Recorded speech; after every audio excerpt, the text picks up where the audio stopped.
Hi, welcome back guys. This is your friend, the MHA What If with another fanfiction. This is the first part of What If Deku Had to Stop Dastardly's Revenge? All credits for this video go to their respective authors, so please support the real author. Check out the link in the description for more details.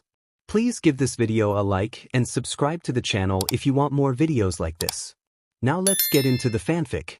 Looking at photos of an apocalypse-looking city, full of rubble, destroyed cities, and fire is always an interesting view. Seeing a once peaceful, bright city beaming with life turn into a gray, muggy, horror show is an obvious one. More so for the ones who've lived in it, and today was no exception. You need to move. It'll come for you, was the words repeating in the head of a young black woman with puffy hair. Ash covered almost her entire body and blood covered her face and entire right arm, and it splattered onto her shirt. She looked to her right, people were running in a panic on that side. She looked to her left, it was more cluttered with objects. The girl pulled out her phone that had a cracked part of the screen and tried to call someone named Grant. The girl tried to call, but it just went to voicemail. "Come on baby, where are you?" She whimpered before she heard another explosion to her left. She looked on that side, a figure she could barely see. It came back and shot a massive laser down on the highway and destroyed it. She ran the other way and made her way off to find a new place to hide. Another building just gave up and completely collapsed on itself. Help! Maggie stopped and looked around to see a high school student trapped under a rock. Maggie ran over to her and slid over. "You okay?" she asked. "No. Help!" She yelled in terror before looking behind her. "Abby! Help!" The girl looked and saw this Abby running towards her. "Emily!" she yelled. A few other people ran over to help. "Together!" she said before they all lifted the rock up. Abby dragged Emily out of the rubble. "My boyfriend! He's in there!" Emily cried out. "Keep it up!" the girl yelled before looking for him. She found a pack of legs. She dragged them out and Emily's boyfriend had his face entirely crushed with blood all over him. Everyone cried out. "Go! Find a transport out!" she yelled. Abby took Emily as she cried out in tears. The girl heard another explosion and ran off. She ran into an alleyway and saw a young man running off. "Ty!" She heard someone scream off. She jumped over to see a transport police car and a woman that screamed crouching by the exit. "Hey, who is that?" she asked. "That's Tiberius," she said. A younger David Michael walked over to her. "Get in," he yelled. "I'll get the boy," she said before running off. She saw him running around. "Tyler! Tyler, where are you? Tyler, get your sheet together, we gotta go," Tiberius yelled. "Hey! We need to get into the car," she yelled. "I can't. I need to find Tyler." "Who's Tyler?" "My friend, obviously. He's probably off with another car. We gotta go," she yelled, grabbing his arm. "No. I know what that thing can do, and so does he," Tiberius yelled. "What?" "I know who's doing this," Tiberius said. The girl walked closer. "Who?" she asked before they heard another explosion. They saw a figure racing towards them. Tiberius grabbed the girl and yanked her through the windows of a cafe. They landed and Tiberius covered her mouth and motioned her to be quiet. "James! James!" They heard a voice call out. They both rolled around and looked outside to see another man looking up. The figure landed on the ground, a thud blowing out to everyone. The two saw that the one behind this was a human with an aura all around him. "Tyler!" Tiberius whispered in worry. "James, come on, snap out of it. Look at what you've done. This is not what you wanted to do. And I know that. This isn't you," Tyler yelled. James just looked at him before slowly walking over to him. "Please. Think of your family, friends, brother, sister, mother, father. They all still want to see you, love you." "I do too," Tyler said, trying to get to him. But he was long gone. James stopped face in front of Tyler. Then grabbed his face and snapped his neck so hard his head was facing backwards. The girl and Tiberius gasped before hiding under the windows. The girl looked at Tiberius, his hands covered his mouth as he tried to hide his breathing. Tears began to rage down his dust-filled face. Maggie grabbed his free hand and gave him a look of sympathy. They both were ready to accept their death. Then they heard a blood-curdling scream of absolute horror from what sounded like the same guy, this James, and they hears him fly off. They both slowly looked up and saw him gone. They got out and Tiberius ran to Tyler. "Oh sheet, holy F dash. Jesus, Tyler." Tiberius barely got out. "We need to leave," she said. Tiberius looked around as if the world was all looking at him, and the two run off. The two made it back to the transport, which was already leaving. Tiberius picked up a brick and threw it at the car. It stopped. David kicked open the doors. "Get in," he yelled. The two jumped in, closed the doors, and it raced off. The two laid down together and let their events really sink in. "I'm Maggie," she said. "Tiberius." He chuckled. "And this was once a good city," Matt said in the passenger seat. 4.5 years later. In today's world, James Michael, the man who was behind all of it, sat at a table outside, where the winter season began to show its pure white snow, in which it was right next to a part of town that had every name of the people who died that day carved into many stones around the field. James was looking at one name, Tyler Levi, his friend, the person he had once grown up with, was one of the people he killed. He looked at everyone else at the area, looking at the stones, the people they had lost to. James got up and walked up closer to it. He looked at one of the people with her hand against one of the stones. James placed his hand on her shoulder. "I didn't know them, but they must have been good people," he said kindly before passing the ginger girl a nickel before walking off. "Any eyes on the prize, James?" He heard his brother Alex through his comms. "Not yet. Guys like a shadow," James said before looking at a newspaper. "New vigilante runs amok the streets. Do you think it could be that Black Noir guy from The Boys?" James wondered. "I don't know. There'd be more causalities," his sister Silena said on the other line. "I'm just saying," James said. "Well, whoever it is, they'll get taken down," they heard their father David said. "Right, Dad, that's kinda why you asked us to do this?" James pointed out. "Well, why would he be out here at this time of day?" Silena wondered. "Every night I find that guy's last known location to be here. Supposedly he leaves his suit out somewhere here and gets it later on in the day, wherever that is," James said. Alex, on a rooftop, was sipping a soda and looked off to see the exact guy running across rooftops. He coughed out his soda and began to chase after him. "Found him at my location," Alex said. Everyone go up and began to run for it, with James leaving the graveyard, Silena leaving her cafe, and David, who was in a SWAT car, looked at the driver. "Move out," he said. The SWAT cars began to race off to where Alex was. James pulled out his suit, now modified to be more sleek, with a red and white design, before it formed around him, covering his face. With a helmet, and he flew off. Alex chased after the guy, jumping across roofs and hopping across edges of building to find him. Alex tossed his soda at him and it made a direct hit. The guy stopped at the edge of a roof and grabbed Alex by the collar as he was about to jump over to him and hung him over the ground. "Hey buddy, I just wanted to talk," Alex joked. "But you might want to worry about him." The guy turned before getting clocked by James. James got Alex on the roof safely. "You okay?" he asked. "Yeah," Alex said. They looked to see the guy, who pulled out a staff. James snickered before pulling out 2 metal sticks. Alex pulled out a spear. "We gotta buy time for the others to show up," James said before they charged. The guy swiped Alex off his feet and he and James began to duel. The guy was defending himself against James's attacks before he gutted him with the stick and whacked him in the face. James kneed the guy and the guy shoved James off the building. James stuck his feet to the wall so he could rise back up only to be met by a jump kick to the face and he fell down into a balcony.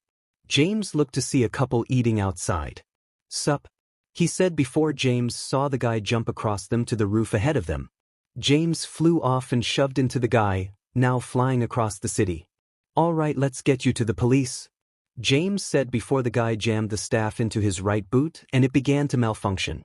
James began to fly out of control, flying past the SWAT. "That way, I guess," David said before they began to follow them. James and the guy had the boots deactivated and they crash-landed into a movie theater. They landed in the lobby and people panicked and backed away. James got up and looked around to find the guy missing. James looked around and took his damaged boot off and tossed it aside. Then, it started to work again and flew off around the building. "Oh God!" James yelled as it bounced like a ping-pong ball across the place. Then, it hit the theater's main logo, which was a big red circle, and it began to fall down towards a little boy. James jumped into action and lunged in the air. "Leroy!" James yelled before roundhouse kicking the logo away with his other boot before shooting it with a ray of energy, destroying it. "I'll pay for it," James said to an employee when the guy literally punched him in the back, sending him flying across the room. He landed in the rubble of the logo. "Get out!" he yelled, which led to everyone beginning to flee the scene. James wiped the dust off his suit and looked at the guy. "You're not killing anyone today," James said. The guy said nothing and punched James again, booting him into an empty theater, except for the people cleaning it up. The guy got into and jumped up in the air to stomp James in the face. James rolled out of the way just in time before blocking another kick from him. James kneeled up and threw in a punch before fully standing. The two threw punches at one another before James got a solid punch in the mask, leaving a dent. The guy grabbed James by his shoulders and threw him outside the theater and back into the lobby. James got back up and dodged more attacks. James punched him in both of his ribs twice before the guy kicked him into a movie stand-in poster for some superhero movie. The guy pulled out a knife hidden in his glove before shoving James into a standee and trying to stab him. James dodged the stab and twisted the guy's arm.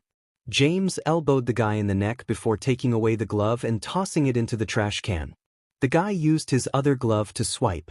James grabbed the knife, punched the guy in the stomach 3 times, before then using his remaining jet to knee him in the gut, sending him flying to the ground.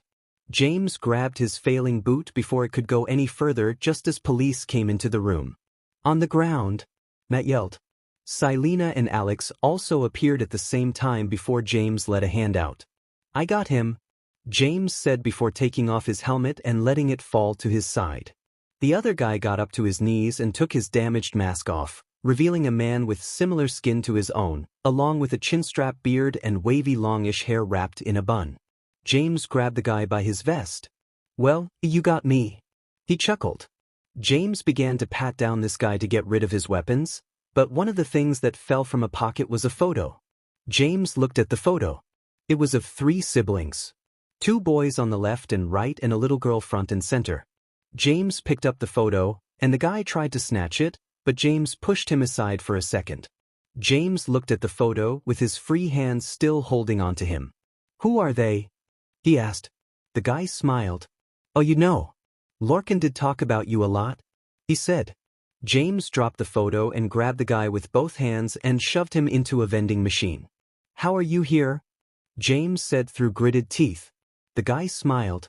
"Oh, you know, dimension traveling, the more you do it, the less the rules apply. A man once taught me that." He chuckled. "Took me out of that sheet hole called home. Well, I'm sorry to be the giver of bad news, but that man is dead. I watched him die in the portal." James said. "You'd think that.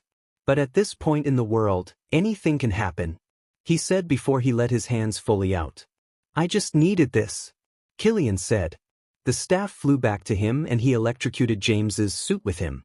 James fell to the ground motionless and the guy began runoff. "James!" Selena yelled before running after him, followed by Alex. The police opened fire at the guy as he grabbed his mask and the photo before escaping. They all saw him, with one of James's green orbs he must have snatched from James's back and teleported away.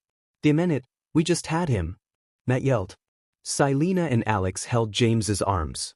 "How did he get those?" James wondered. "This guy pulled the rug from under us," David said. "Let's back up," he said to his squad before they all began to leave. "Let's get you home," Alex said. A little while later, James was down in his basement, where most of his tech laid around, as he was trying to fix his suit. Selena came downstairs to see her brother there. "I made you some tea," she said. "Put it there," James said, pointing to the table next to him. Selena placed the tea there. "So, what was up with that guy?" Silena asked. You seem to know him, she said. James looked at Silena. See that weapon over there? He pointed to a laser gun. That was meant to be a dimension gun, where I would shoot people on the team into the base. That didn't go as planned. It would send in people from alternate dimensions, James said. Like? Silena asked. Lorcan Darcy, brother of Killian and Lily Darcy, came here and we had our brief adventure, but here's the thing. He told his backstory, and not only did it involve Dastardly, but Killian had run away with Dastardly while Lorcan was with Batman. James said. Right, Dastardly was the guy who wanted to use your tech by trying to get you all wanted, right? Silena asked, recalling the story. Yeah, and maybe Dastardly traveled to Killian's world and, for whatever reason, took him in as a prodigy when he wanted to, James said. Interesting choice. Silena said. I know, something to do with bad parenting, James said, drinking the tea. Well, we lost him now, so how's about we to go Christmas shopping? Silena asked. James sighed. That's right. Christmas was in a few days. How could he have forgotten? Acting like we don't over-commercialize the holidays. James laughed before opening a door and it revealed a bunch of wrapped gifts in the cabinet. Go figure. I'll see if Mom wants to go. Silena said. I can go with you. We can get Mom for help with Valencia, James said. Yeah. What would she want? She wondered. I don't know. Maybe a candle, James said. James took a seat on the couch, having finally finished fixing his suit up. He was met by Beverly, his now girlfriend, who had 2 entire bowls of chips with her. She took a seat next to him. Want some? She asked. James looked at her. You were seriously going to eat all that by yourself? James said. No. She answered. I would have given some to the pets. She continued. James smiled and ate one of the chips. So what to binge? Beverly asked. Well, what have you heard was good that isn't still running and is on a cliffhanger, doesn't end on a cliffhanger in general, and / or is cancelled with a cliffhanger? James wondered. Beverly bit her lip. Walking Dead. Beverly guessed. Haven't seen that since halfway through season got too boring even for my standards. James said. I heard it got better. Beverly said. But did it? James asked. After barely binging more than 2 episodes, James and Beverly had went to bed. The next morning, James was awoken by Beverly. The sun had started to beam up. Yeah? He asked. Someone's in the house. She whispered. James yawned and got up. He grabbed a sweater and put it on. He summoned a gold club and swung it. I got them, he said before he entered into the living room. James looked around the house and couldn't see anyone. In fact, it almost seemed pitch perfect from what he saw last night. Except for a small thing, a bowl of cereal was left on the kitchen table. James looked at the cereal. Only one person he knew ate that certain cereal when they visited, and it wasn't Bev. James put the club away. Cindy? You here? James asked. Yep. He heard Cindy from behind. He turned to see the now 8-year-old girl behind him. How you doing, kiddo? James laughed as the two hugged each other. Great. I figured out to teleport without the orbs, and I ended up here, she said. Neat. Did you land on the roof? James asked. No, your room. Where you and Bev were. Cindy said. Oh right, you haven't told them about Beverly yet? James recalled. All right. James said as his dog Ally as being pet by Cindy. So did she just fall asleep next to you? Cindy asked. You can say that. James pointed out. Because we are dating. He said. Great, now I own Axel $20. Cindy said. Is that a bad thing? James asked. No, it's just that it's weird to see that. Cindy said. Well, Cindy, you'll be in these boots eventually, in love, dating, that usual stuff. And believe me when I say it, the shift people take to moving on crushes is so sharp it can cut metal. James said, putting the bowl away. Cindy said. Yeah. Now get home, I don't want your mother being worried. James said. And maybe soon I can get Beverly for dinner. He said. Right? Cindy said before teleporting away in a blue light. Beverly entered. Was that Cindy? She asked. Yep. James said. Oh, she said. It's fine, just looking out for the house? He chuckled before the two stepped closer and kissed. Meanwhile, Alex and Ash were eating breakfast while an action movie was playing on TV. "You've prepared wrapping the gifts up, right?" Ash asked. "Yep." "Did you feed Winston?" Alex asked, referring to the child they were both raising. "Of course," Ash answered. The two fell to silence again. "Say, Ash," Alex mentioned, which got her attention. "Have you been thinking about another kid?" Alex asked. Ash raised her eyebrows. "No. Not really. I mean, I'm perfect content with one, and you just came back to life, so Ash said before Alex cut her off. "I am sorry that came out slightly wrong," he said. "How was it supposed to?"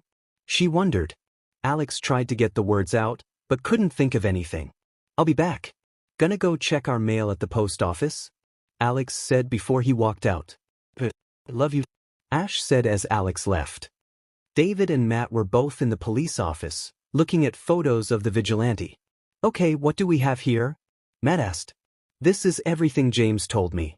Killian Darcy, sibling to Lorcan and Lily Darcy, adopted by Dastardly a few years back after his sister Lily was kidnapped by someone called the Reverend. Lorcan was taken in by Bruce Wayne, the Batman, and the siblings grew up all separated from their abusive parents. One with a bad inventor, one with a superhero, and the other one gone with the wind." David recapped. "Well, if that Killian is from an alternate world and if it's our Dastardly, how did he get out there?" Matt wondered. "He supposedly did dimension traveling long before James ever did," David said. "Right, but if they exist in that world, what about here? Do they exist here?" Matt wondered. "I say we find out," David said. "Try to find any recognizable photos, if we have any available photos of his face," David said. "Who the hell could have Matt wondered before the doors. The two looked to see a black woman entering with a camera. "Got your footage right here," she said. David chuckled. "Thanks," he said. "Mr. Michael," Maggie said. "I assume you got some photos?" David said. "Yep." "No flash, silent as a baby," Maggie said. "Great," David said, taking the camera and looking at the camera. "Thanks. Well, look at this," David said. "Sweet," Maggie said before leaving. Matt looked at David. "She doesn't know yet, does she?" he asked. David blew a raspberry. "Nope," David said. Matt rolled his eyes. "She's gonna find out soon," Matt said. "Maybe, but I'm just waiting for the right time," David said. "It's been almost a year, and the kid's a public figure. We can't keep saying he's a close ally that just happens to have the same name. Sooner than later, I'll say, but now we have a mystery to solve," David said before walking out with the camera. Day 178 of being trapped on this desolate wasteland. A man said to a voice recorder, "My sanity remains ever intact. My black beard has returned once again, and I plan to shave it soon. So here's the stitch, I'm on this uninhabited planet after my portal incident thanks to the blasted James Michael. No resources, no supplies, no way home already here, anyone else would die here." He continued before looking at a blue crystal and touching it. "I'll be there sooner or later," Dastardly said before continuing his voyage across this planet. In the sky, a massive green portal opened up far away. D looks up at it. He recognizes the color scheme of it, one of James's portals. Deej begins to laugh manically as the portal continues to open up until it stops. "What are you looking at?" D yelled. Then, a ship blasted out of the portal and began to fly down to the planet. Dastardly looked at his crystal. "Did you do this?" he wondered. The ship landed down right next to D and the doors opened. Sillin removed his helmet and smiled at D-.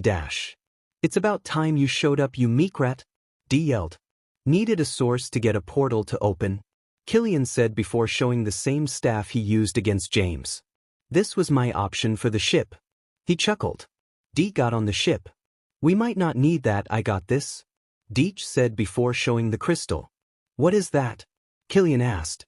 "Let's find out," D smiled. Later that day, James was out helping Silena, Beth, and Valencia with Christmas shopping. "You really think Alex would be into LED lights?" James asked Beth. "I don't know, he's always a wild card when it comes to his gifts," Beth said. Well, I planned ahead, got him a game. Costed more than expected, but better than nothing. James said. Good luck getting one of those new consoles. Silena chuckled. Joke's on you, I built a PC for him. And I'll never do it again after that disaster. James said. Valencia entered the aisle and showed them a vinyl set. Maybe we can get this for David, Valencia said. James looked at the vinyl set. Dad listened to Pink Floyd? James asked. You never knew? Silena said. I didn't pay attention to the lyrics, and by God I wish I went back to that time and they just sounded cool. James said. Well, we gotta get a vinyl player. Beth said. Way ahead. Silena said before going to get it. Beth looked at James. You got it? She asked. James pulled out a script. Yeah, her agent passed it to me in the alleyway. James said before having a flashback. Her agent, Kevin, passed him the script for a movie, which was a remake to a rather famous film. Thanks, Kev, I'll tell her it was you who gave it. James said. No problem. Now go before she finds us. Kevin said. It ain't a drag deal, Kev. James swid. James hid the script in his jacket. I'll handle wrapping this one, he said. The four walked out of the store. Val, listen to me, Voltron would win in a fight. James said. No way, the Power Rangers. Valencia said. They are 5 to 6 diverse teens with attitude that were chosen to be Earth's last line of defense by a floating ghost head. Voltron are a pack of space cadets who were trained to operate their mechs, and they actually use them to their advantage, not when the monster just becomes the same size. James said. We can prove it, we know those people. Valencia said. Just next week. It's happening. James said. It's like raising kids all over again. Beth murmured. Oh come on Beth, you know that's the case. Valencia laughed. They wear spandex for armor. Who the hell does dash? James said before bumping into a lady. He heard the lady drop something and James, being James, went to pick it up. Sorry lady, I'm just in a very heated debate about who would win in a fight, and it ain't an election. James said before passing it to them. Maggie looked closely at the man before her eyes went wide. James looked at her. Have we met? James asked before looking at what he was carrying. It was just a wallet. Hey Maggie, Silena said awkwardly. Before James could ask more questions, he was met with a rather hard punch in the face. Everyone caught their breaths in silence. James looked at this Maggie girl. I'm not pulling a credit card steal on you. Just take the wallet. James said, more confused than mad. Maggie snatched the wallet and walked off. James caught up with her. Wait, is everything okay? Was it something I say? James asked. Maggie turned back. Stay the F away me that you murderer, she said. James stopped in his place. Then, a car stopped at their side and honked at them. James motioned his hand, meaning he was sorry, and backed up. Maggie walked onto the sidewalk and went to the store. She gave another deadly look at James before walking inside. James rubbed his jaw and looked at Silena. Know her? He asked. Yeah. A photographer. She's tight in work with David, she said. James looked back at the store. He said. After the meeting at the store, James visited David's office. His mind was currently a little frizzy, being confused and paranoid at the same time. Who was she? Murderer? I mean, she's right. But who did I kill? A boyfriend? A little brother? Yeah. It's definitely that. Hey James, Matt said. Sup? James said before entering his father's office. Dad? James asked. Hey James. David said. Hey, can we talk? James asked. Sure. David said. Okay, there's no easy way to say this, but do you know a Maggie? James said. David looked at his son, almost shocked. Yeah? David said, rather nervously and slowly. One of our photographers. David said. Yeah, she punched me in the face. James said. David sighed. Yeah, that's what I expected. He said. What? James asked. She didn't know you were alive, and you kinda caused her heavy trauma from your little breakdown a while back? David said. James gave his father an I'm amazed at your stupidity look. Did I hear that wrong? James asked. Nope. He said. So, you tell almost everyone that I'm alive, Expect her. James said. I only told those that have moved on, I can just tell she hasn't. David said. D-men right she didn't. She's a pretty good puncher, but beside the point, that was stupid of you. James said. James, you do realize that you just appeared after you caused what was essentially Judgment Day for the entire state. It's not that black and white, not everyone has accepted you coming back. David said. Yeah, like I didn't know that, I'm just blocking it all out? James said. But face to face? James, you need to face her. David said. I'll think of something, he said before he walked off. Thanks for the helping hand, James said before leaving. Right then, James got a text from Beverly. The FBI is here. Meanwhile, Dastardly and Killian were both in the ship, in the basement as the crystal was being studied by their tech. Killian showed Dee a bunch of Morse code. Worked like charm to get me to you, Killian said. Yep. Dee said. Although it seemed some of the words translated wrong. Dee said. Killian chuckled. Yeah, like I'm wrapped in an alien pen dash, Killian said before Deech cut him off. Moving on. So any words on Michael? Dee asked. Well, I've been looking into his history. And you don't know the half of it? Killian said. Tell me everything. Dee said. Okay, James Michael, born in 2001, youngest kid of Selena and Alex Michael, one of 3 kids of David and Beth Michael. When he was about 11, Beth had separated James and Alex from the rest of the family, gotten into a car crash, but they were saved by a Kalanian. Killian explained. What is that? Dean wondered. Doing a little research, they're unseen beings that watch over the multiverse. After being at war for a couple billion years, they found peace and have their bloody origins sealed. Killian said. Expect for this? He said before showing Dee a photo of a field filled with stones. One of them was a massive circle. With the right material, we can open a portal to their world. Killian said. Deech studied the photos. Interesting, he said. Put those aside, once that crystal is finished being analyzed, we'll figure out what to do about Michael. Dee said. Okay, what do you have so far? Killian asked. I don't have a plan. The months on that dimension really screwed with my thoughts, so it'll take time to execute the plan, he said. The two split off as the ship continued to fly through space. James parked his car at his house, seeing vans and cars outside his house. He got out and entered the house to see FBI agents searching his house. Everyone turned to him. Beverly ran up to him. What's happening? James asked. Mr. Michael, we have a warrant to search your house. One of them said. Well, may I ask why? James asked. Another one walked up to him. You're being sued of heavy destruction amongst the town, she said before passing him an entire book of documents. James liked his hands and swiped through pages. Now, just tell us, in the year 2016 you were the figure that had destroyed the city, causing death and destruction? One asked. Sighed. He had awaited this day for several years. Yep. I've atoned myself for my own actions, as I was practically under my own house arrest for years. It wasn't entirely my fault as I was not in control of myself, literally, and I'm prepared for whatever money I have to pay. James said before looking at the money he would need to pay. Jesus shitting Christ, over $1 trillion. James yelled.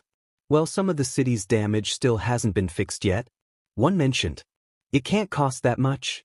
James said. Did you see the damage? Of course I did. James mentioned. Look, there's gonna be a trial in a little while around this, and the person who called it will be there. Who did it? He asked. Maggie Holtman. She said. Son of a dash, James thought to himself. It was her. All right, I'll get myself a tux? James said. Just don't touch my tech, James said. We'll be careful, someone said.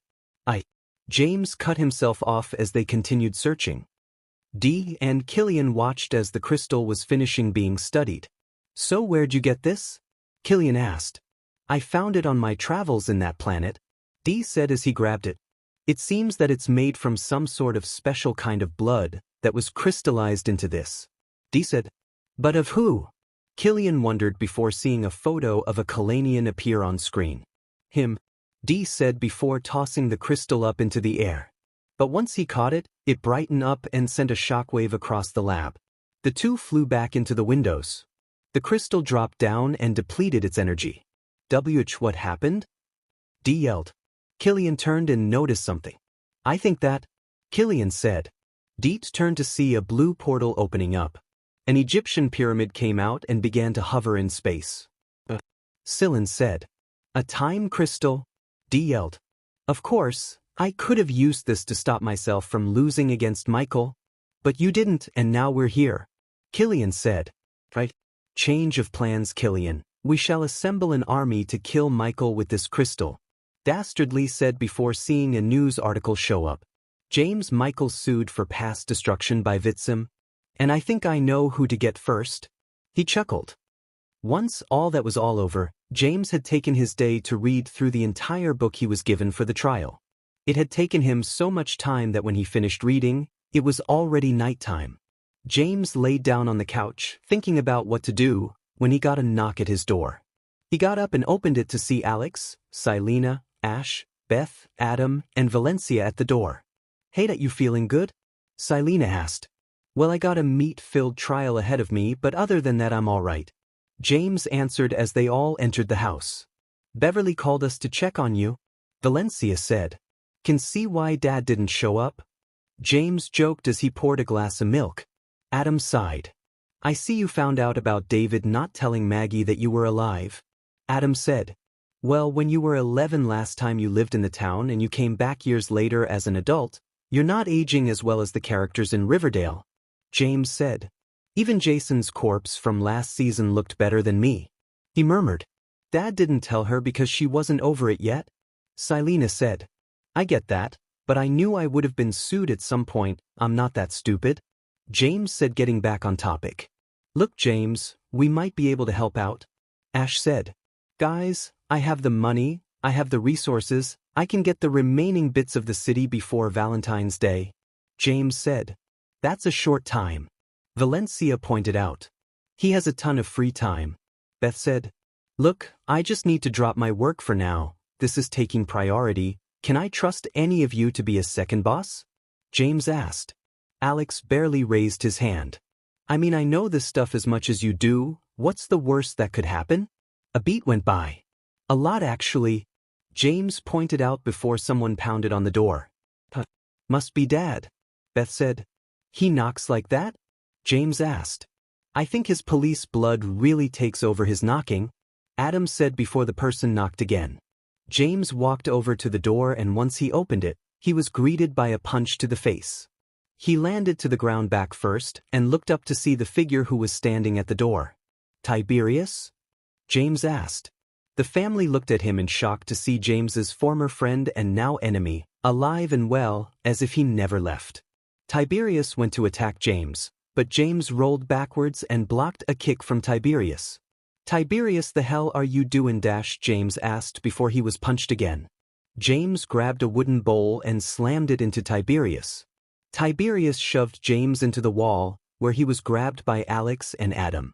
James jumped over the couch and digged under it when Tiberius punched Adam in the gut and threw Alex into the kitchen. James pulled out a gun and it shot a rope around Tiberius, stopping him from moving. Ash tackled Tiberius to the ground by shoving his legs down, and he fell. James got up and looked at Tiberius. The hell are you doing here? James asked. Tiberius did nothing but smile. Where's the girl? He asked. For a split moment, he felt more strong than he could have ever been. All the power of the Infinity Stones coursed through him like a sensational poison, almost like he was never made for it. As he and Cindy were afloat in space, he felt as if nothing would stop him. It was neither him or her that would die. But then, something pulled him away from Cindy and he was stuck in a blue portal that dragged him away. No! Tiberius yelled as he felt the power go away from him as he landed in the woods in the middle of nowhere. It was freezing cold and he was practically naked, so he shouldn't have been out here for long. Tiberius got up and looked around, trying to find a place to get out of here. He heard a car driving nearby and decided to follow that path. James the First, swear to God if this was you, Tiberius said. But wait, it's August, how is it winter? Am I in Chicago? He wondered.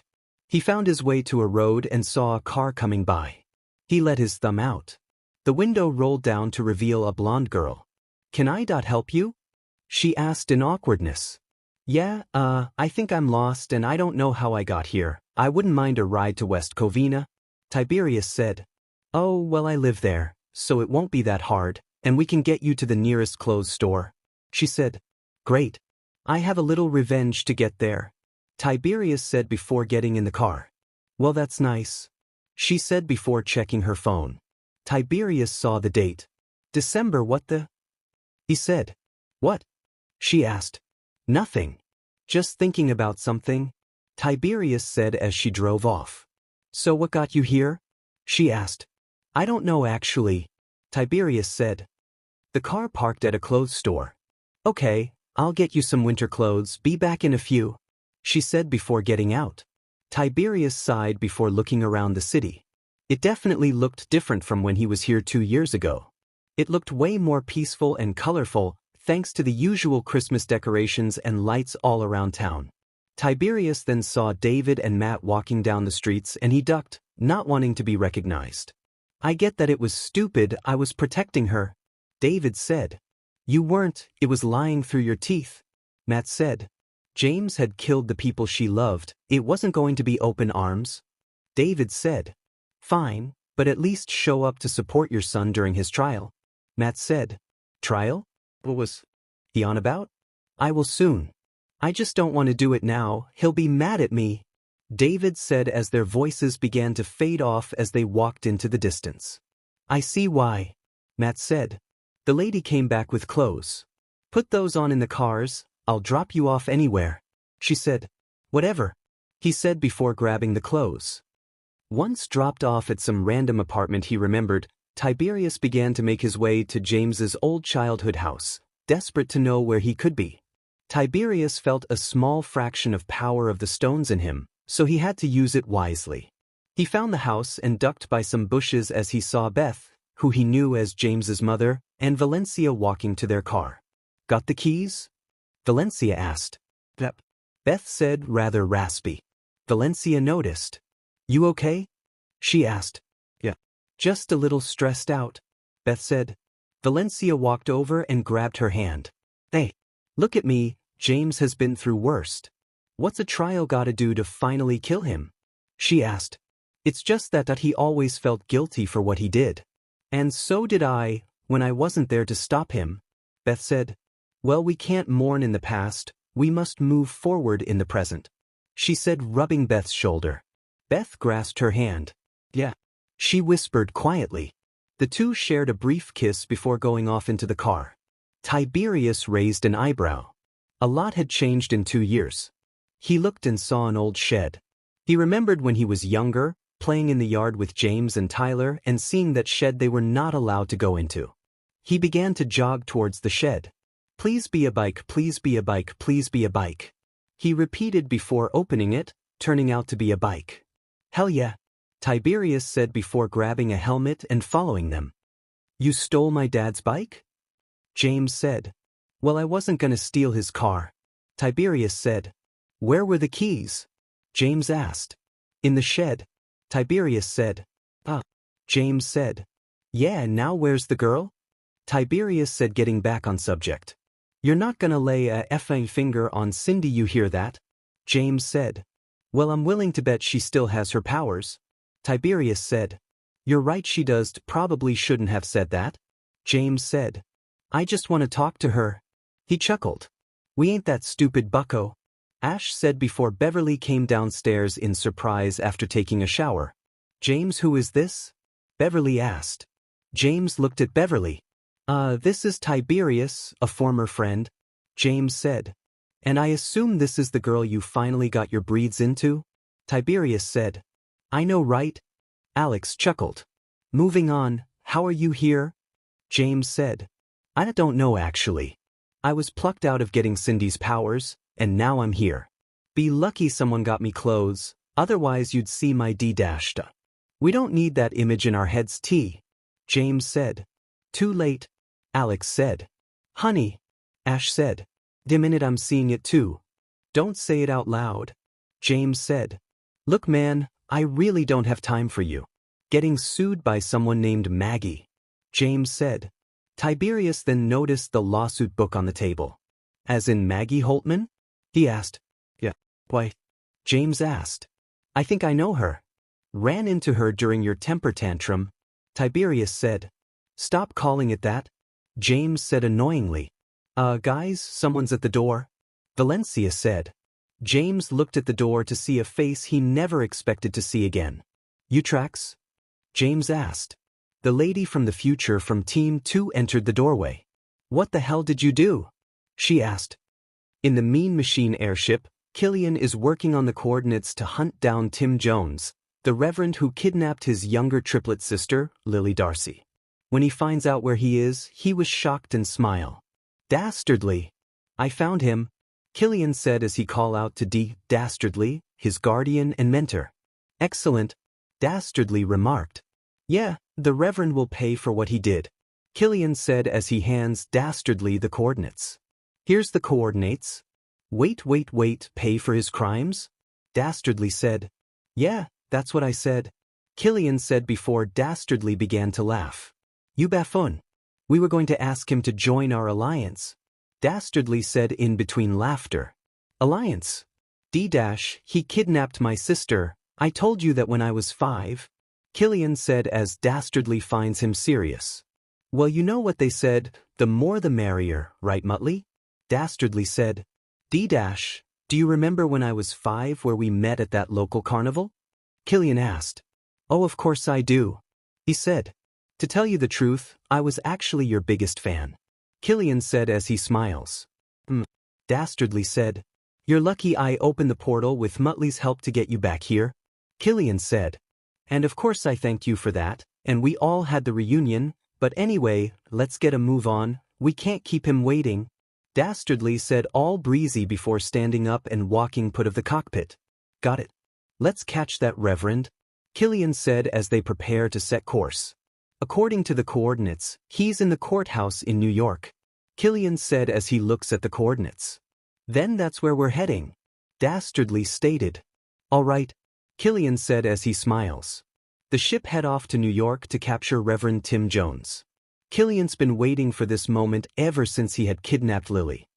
Once their ship was on the rooftop of the courthouse, the two jumped out of it and began to make their way into the place. Okay, this is it. I've been waiting for this moment, Killian said in nervous.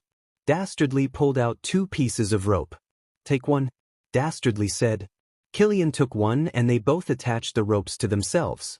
What about Muttley? Killian asked pointing to Muttley, who already has a rope with him. He's our distraction.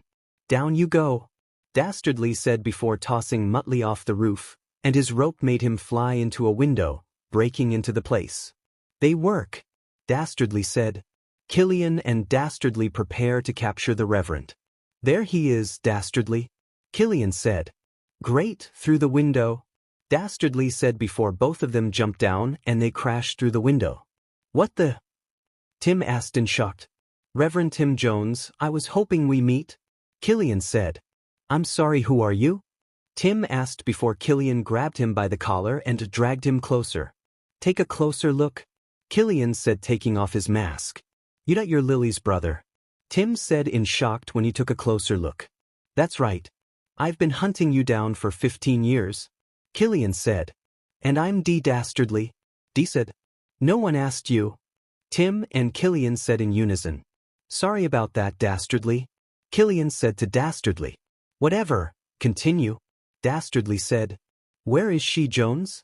Tell me, Killian said as he pinned the reverend to the walls. What makes you think I'll tell you? Tim asked. If you won't tell me, I'm gonna expose you to the world that you lied to all the girls you've kidnapped about the world's gonna end, Killian answers as the reverend laughs as he won't tell them. Stand back, Killian, Dastardly said before injecting a serum within Tim. Truth serum. Where is this guy's sister? Dastardly asked. You will find a bunker. Tim answers about the apocalypse bunker. The bunker? Killian asked in shock. What bunker? Dastardly asked. And where is it? He continued. I won't tell you.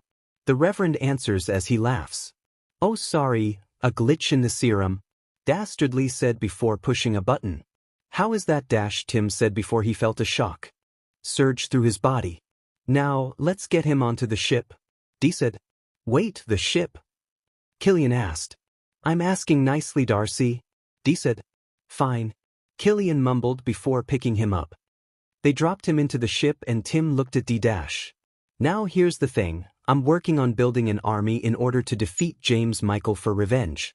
Since you know your way around the world, we thought we could use your skills in order to find the Kalanian named Hadin. Interested? Dee asked.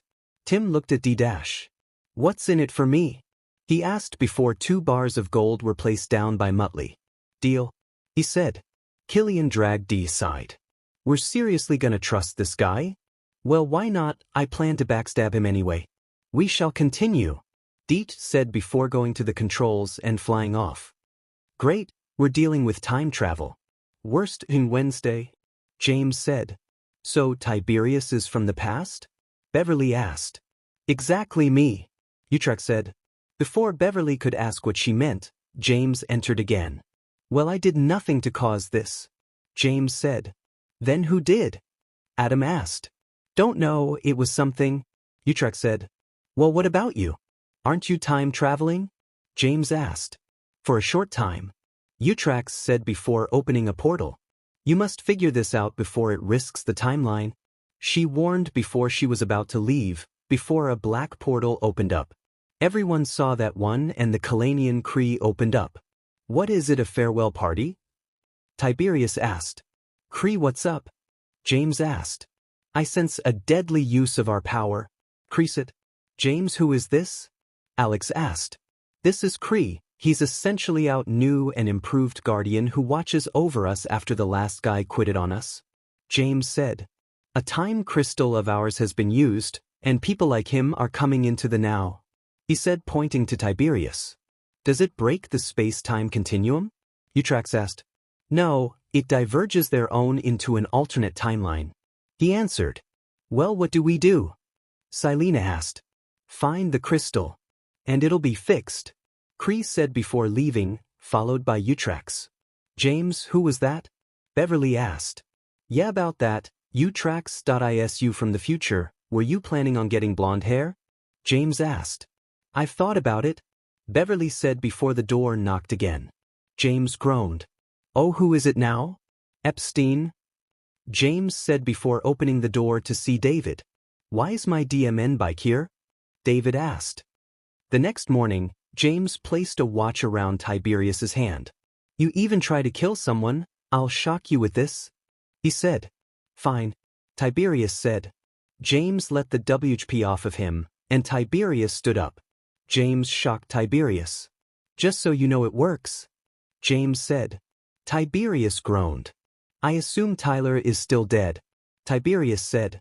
Probably, gotta do a search up? James said as David came down. Everyone had stay overnight because it was late at night when they came over anyway. Okay, I feel like I should get you to meet with Maggie first about it, David said. Fair enough, James said before Alex came down. Al, everyone's here gonna keep an eye on Tiberius, James said before tossing him the shock device. If he does anything, shock him with that, James said before he and David walked outside. The two drove around town for a while before parking in the park. She's here? James asked. Yeah. Just be careful, David said. I will, James said before getting out of the car. Love you, David said. Me too, James said before walking down the park while snow lightly fell to the ground. He wore a long black blazer, black gloves, and a gray beanie hat that made him feel somewhat warm. Then he saw her. Maggie. She was sitting at a bench, looking at a necklace. James sat at the bench behind Maggie, so the two weren't looking at one another. Nice day, isn't it? James asked after a while. If you think I'm going to be easy on you, you're out of our mind, Maggie said. James sighed. I know. And you have every right to. I hate myself every night for what I did, but that doesn't excuse it, James said. I'm not falling for a sob story, Maggie said. I'm not trying to make one. Maggie, I didn't want to do that. I've apologized to hundreds, even thousands families. Only thing I haven't done yet was this. Takes even me by surprise. James said. You killed your own friend. Maggie spat out. I didn't mean to, James said. But you did it, Maggie said. The two fell into silence again. I know my dad didn't tell you I was alive. Probably just said I was a family friend, don't know how that worked, but hey, it did, James said. He probably wanted to defend you from going to jail. She murmured. James stood up and turned to Maggie. Listen here, you can throw shit at me all day, but do not throw shit at my family, James said. Why shouldn't I? She asked. He didn't tell me, and this could have been resolved way quicker. She pointed out. My father would never in 1,000 years use his position of power to prevent justice being served, James said. Well, he did, and it's with you, Maggie said. I never had a case against me, Maggie, you are the first one, James said. Surprised the whole town didn't have pitchforks at your house? Maggie said. So am I, James said. You are not gonna win this case, Maggie said. Even if I don't, I'll be honest. I did this. I dished out my own pain, I put myself in house arrest for years, James said. The law didn't see that, Maggie said. James took his hands out of his pocket and placed them on the top of the bench. You lost people there. You don't have to tell me. I don't care if you hate my guts. I don't care if you ruin my life. I'm sorry, James said. Maggie looked at James. I think we're done here, Maggie said before walking off. James watched as she walked away. James sighed before looking at his father. He motioned him to drive off, and David raised an eyebrow before he listened and drove off. James walked off and went into an alleyway. He took off his gloves and tossed them aside. He punched the brick wall with his bare hands. He didn't care if it hurt, he didn't care if it bled out, he just needed to vent. James continued punching the wall and did so for a minute or two. Once he stopped, his hand was all bruised up. James looked at his hand before wiping some tears, grabbing his gloves and heading off. Maggie walked into her apartment and locked the door while her back was turned from the living room. You want him dead? Maggie gasped before seeing Dastardly sitting in one of her chairs. And I can see why it made this place. He looked at a photo of Maggie and her supposed family. A father and a son. Quiet, he said before placing it down. Who are you? Maggie asked. My name is Dastardly, friends call me D-Dash, and if you want Michael dead as much as I do, I say we join forces and make sure it's nice and slow, just like he deserves? D said. Maggie raised an eyebrow at D-Dash, then at the photo. They were gone because of him, and she wanted him to pay. The two got up to the rooftop. So what's our plan? Maggie asked. I'll explain on the way, D said as his ship appeared from invisibility. But first we must come up with a plan, D said before hopping on the ship. Maggie got on the ship as the doors closed and the ship flew off. Boys, I'd like you to meet Miss Holtman, our newest acquaintance. This is Killian, my right-hand man, and that's Tim, D said. Sup, sweets? Tim said. Welcome aboard, Killian said. All right, so what exactly is the plan? Maggie asked. Again, we don't have one, but I think with the oncoming trial we can come up with something that'll rock the world, Dastardly said. Maggie nodded. So, any ideas? D asked. Tiberius was just watching TV when Beth came in with a breakfast of pancakes. Got you something? She said. Tiberius took the pancakes without saying a word and began to eat them. Beth sat on the couch to the side and watched the television with him. It was quiet for a while until Tiberius turned to Beth. Were you okay?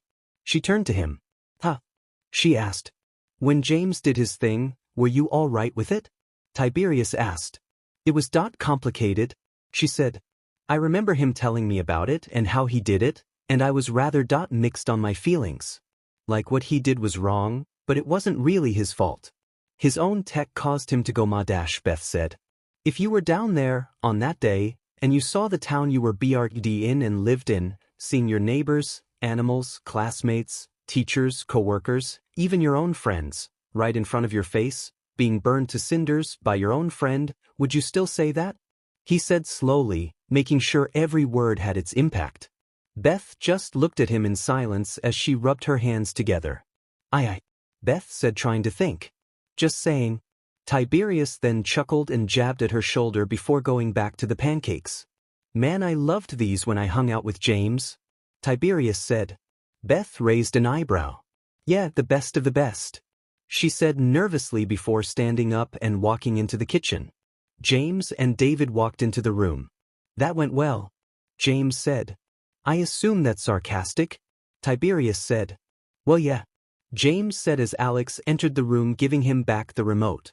Okay, so the current goal is to deal with the trial, and Tiberius is my side quest, James said. So I'm like a side chick, Tiberius said. Every time James went to say before stopping himself. When's the trial? James asked. Next week, David said. Plenty of time. I need a good-looking tux, he said before his phone rang. He answered it. It was Donna, Cindy's mom. He answered. Yeah. He asked. We got a big problem on our hands, and you're the only logically person to help, she said. What happened? He asked. Meanwhile, Deech had parked the ship in the middle of a field far from town as he had to fill the ship with gas. Maggie, Tim, and Killian were all waiting outside. So why are you after James? Maggie asked. Michael had caused me to get trapped in another dimension, trapped in there for months, he said. Oh, so that's why you look like a steampunk caveman, Maggie said. Dee gave her a glare. Well, what about you two? She referred to Killian and Tim. Well, Dee's been my mentor for a few years, meanwhile this pedo is here just because, Killian said. I'll have you know I do not RP those I kidnap, Tim said. Sure buddy, Killian said. Stop jibber-jabbering you two, he's here because his skills of finding people greatly outmatches the rest of us, Dietz pointed out. But he kidnapped my sister, Killian yelled. Where even is she? He asked. Like I tell you. You'll just kill me as I say, Tim said. You want to find out? Killian asked before they heard a crack in the ground. The four looked at the ground. They heard another crack. Then, the ground split off into two, as an orange light illuminated from below. Could it be? Dean wondered. A demonic hand clawed out from below. Satan? He said. A demon roared at them and crawled out, followed by many more. The four watched as they all surrounded them as two human-looking demons flew out of the spot. They looked like Silena and Adam. They landed down and Silena walked over to D. Dastardly, she said. How do you know my name? D asked. When you're in hell, you know everyone, even if you're from another timeline, she said. D raised an eyebrow. The crystal. You came into our timeline after we shot at it, he said. Yet and after some peaceful talking to the man downstairs, I was able to get some more knowledge on what's happening. And let me just say, I want James dead, she said. D smiled. So you're on our side, D said. Justina Dracula, she said. I see. I'm D-. This is Killian, my partner in crime, Tim, our map, and the rookie, Maggie. We're all working to get revenge on Michael, and with a trial for his destruction of the city happening in a few days, we are working to ruin his life there. Just need to come with the right plan, D said. Well, now you have an army, Justina said, referring to her demons. Great. But two can play at that game, D said. James teleported into Whoville, right in front of Cindy's house. He noticed something there. A snow bike was next to Donna's ride. James walked up the stairs and knocked. Donna entered. Thank God it took you long enough, she said. Well, what's going on? James asked as he entered. He heard someone eating someone. He entered the kitchen to see Lou, Cindy's father, eating an apple. Sup? He asked. Donna dragged him out of the kitchen. Is the house haunted by a ghost? James asked. Nope, alive and well, she said. James bit his lip. Yeah, I know what's up with that. People from different points in time are showing up now, including Tiberius, and I guess Loot, James said. Wait, Tiberius is back? She asked. Right, also that? James said. Well, where is he? Donna asked before Tiberius crashed through a window from the backyard. They looked to see him laying down. She started it. He pointed towards Cindy, who was walking towards him in purple flames. James got in between the two. Wait, let's not fight, James said. What is he doing here? Cindy asked in a demonic-sounding voice. Now, I don't want him here either, but he's trapped here via time travel bullshit. Look, I got him in check, and we don't want to cause a scene. I'm gonna get him back to where he was, and we'll be good again," James said. Cindy looked at Tiberius before the fire went away. Tiberius stood up and wiped glass off of him. "How did you get here?" James asked. "From your portal," he said. "But why?" James asked.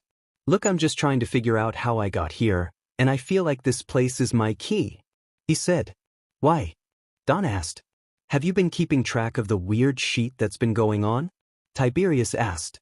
"Hey, put a dime in the swear jar," James said before showing a swear jar in the kitchen. "I think that's the least of our problems," Tiberius said. "Just don't swear in front of the kid," James said. "Listen, Pops, if you're going to encourage someone to not swear in front of children, it might have to be someone who doesn't swear a whole lot," he said. "Okay, let's break it up.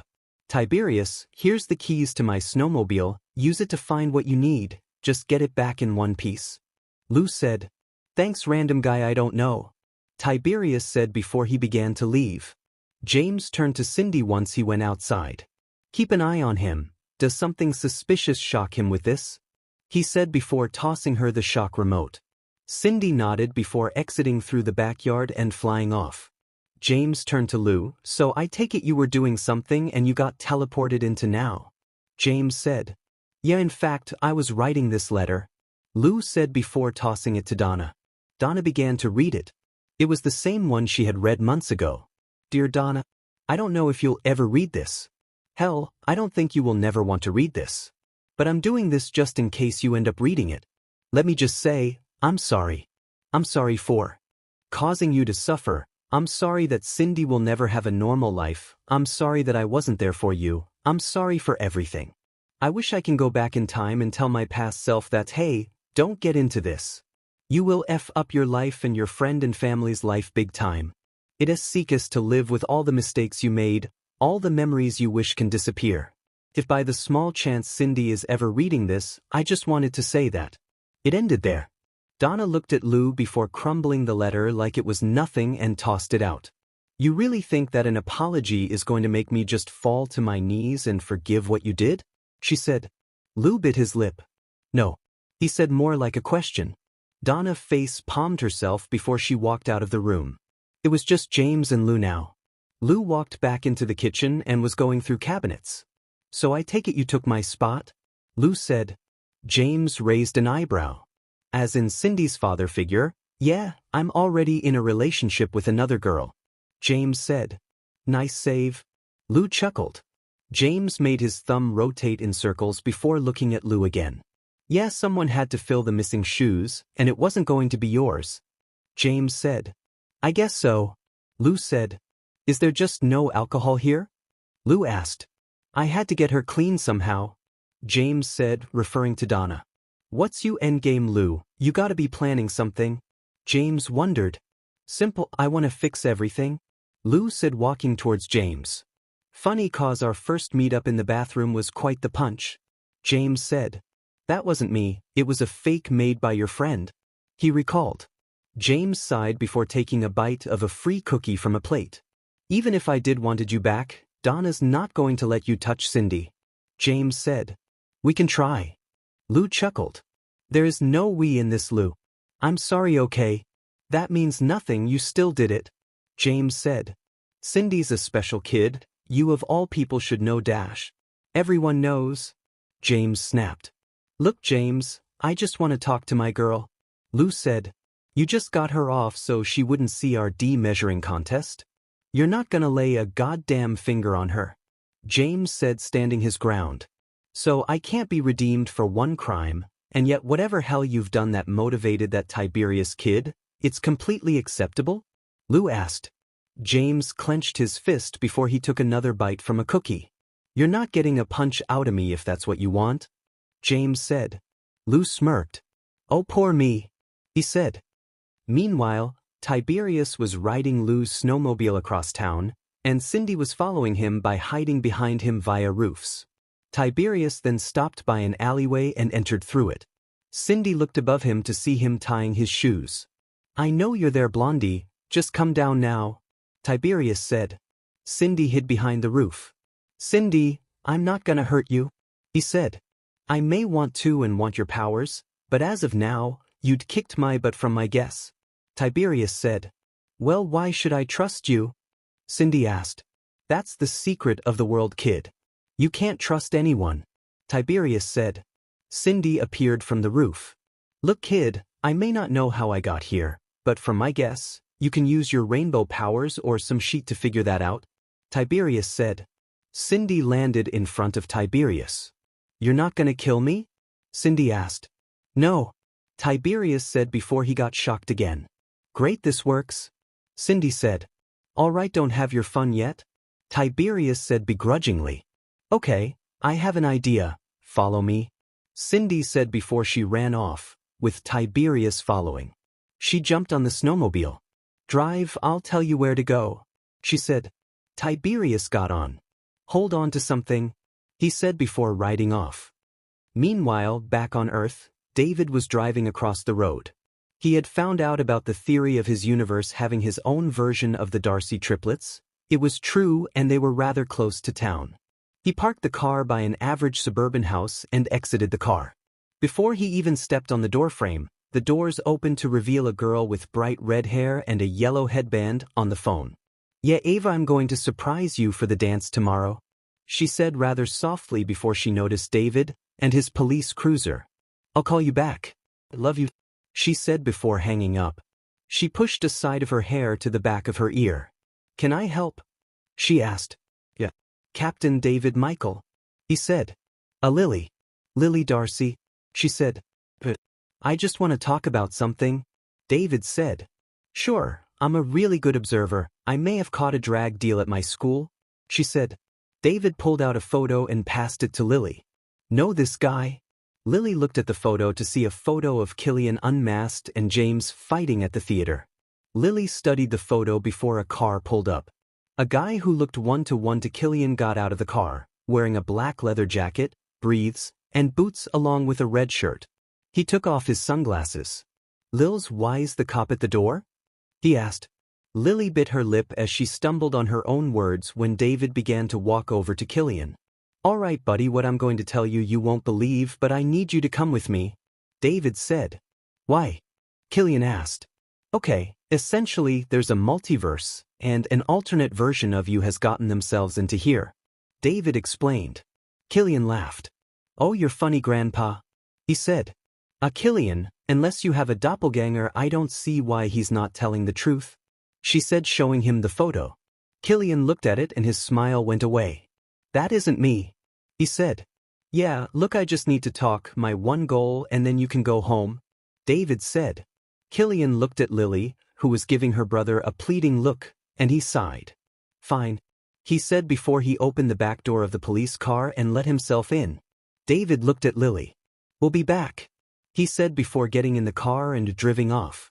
Lily watched as Killian was taken away. Then her other brother, Lorcan, walked out of the place. Hey sis, where's he going? He asked. I don't even know what's happening, she said. Meanwhile, James was sitting in the kitchen as Lou and Donna were arguing downstairs. James looked at Buster and Bean, the babies, as they were still laying on their backs. James smirked. So full of innocence, he murmured before he heard a smack at the window. James looked at the window. A hat was thrown at it again. James opened the window to see Cindy's friends, Axel, Izzy, Rupert, and Ozzy. Can I? James asked. Help? Yeah, we kinda need your own magic stuff right now, Axel said. Well, what's wrong? James asked before Izzy pointed up. James looked up to see a glowing blue crack in the sky close to the house. That's happening, she said. James jumped out the window and closed it. Anything to get out of there.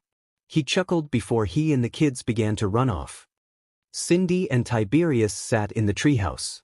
Cindy was drawing down random ideas for the explanation behind the time debacle. The stones? She wondered, showing off her powers. I mean, it's blue, not green, Tiberius pointed out. Eutrax's business? Cindy asked.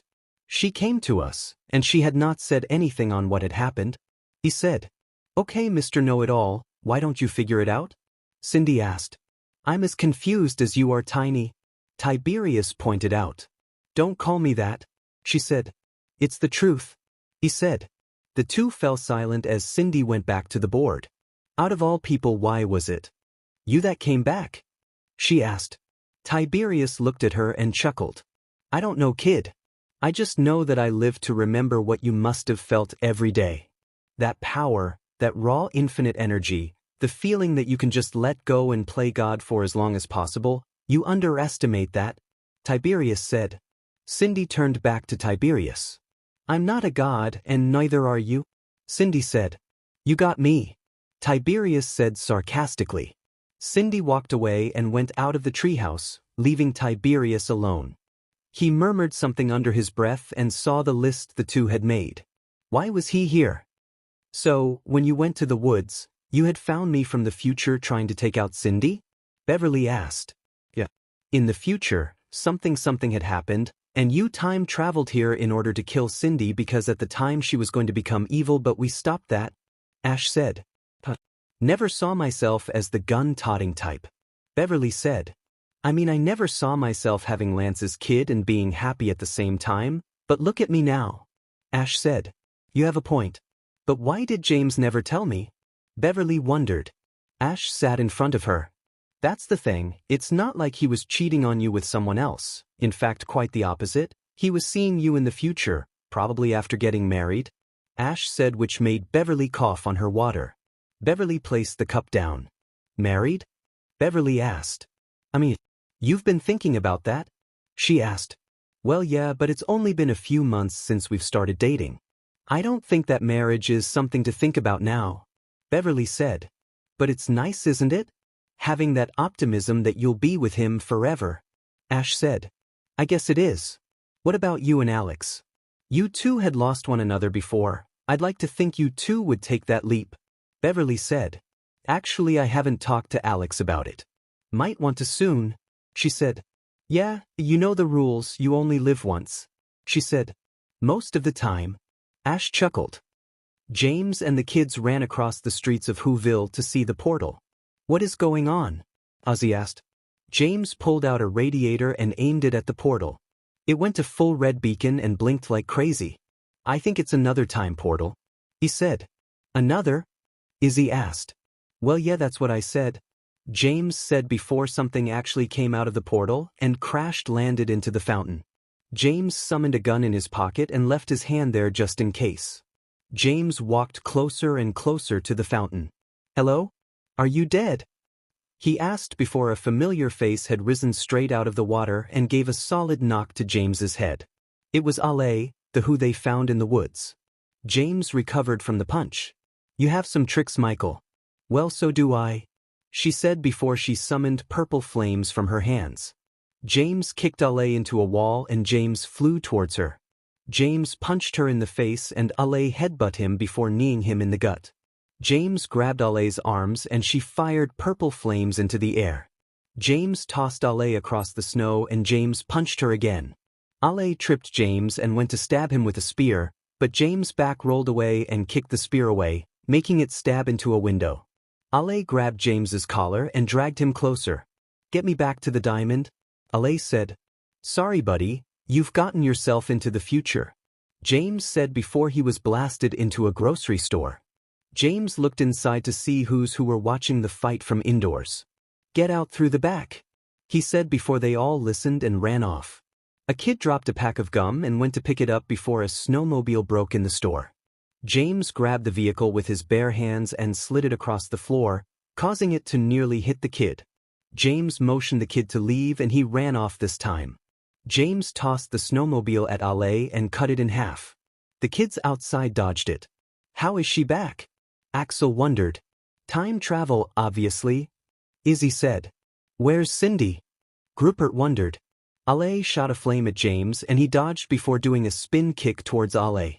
Ale palm punched James and he stumbled before grabbing a gumball dispenser and letting it shatter on the ground, causing the ball to drop everywhere. Ale let the ball float and chew themselves up as if they were being eaten. Phew, James said before they were all thrown at him and made him stick to the wall.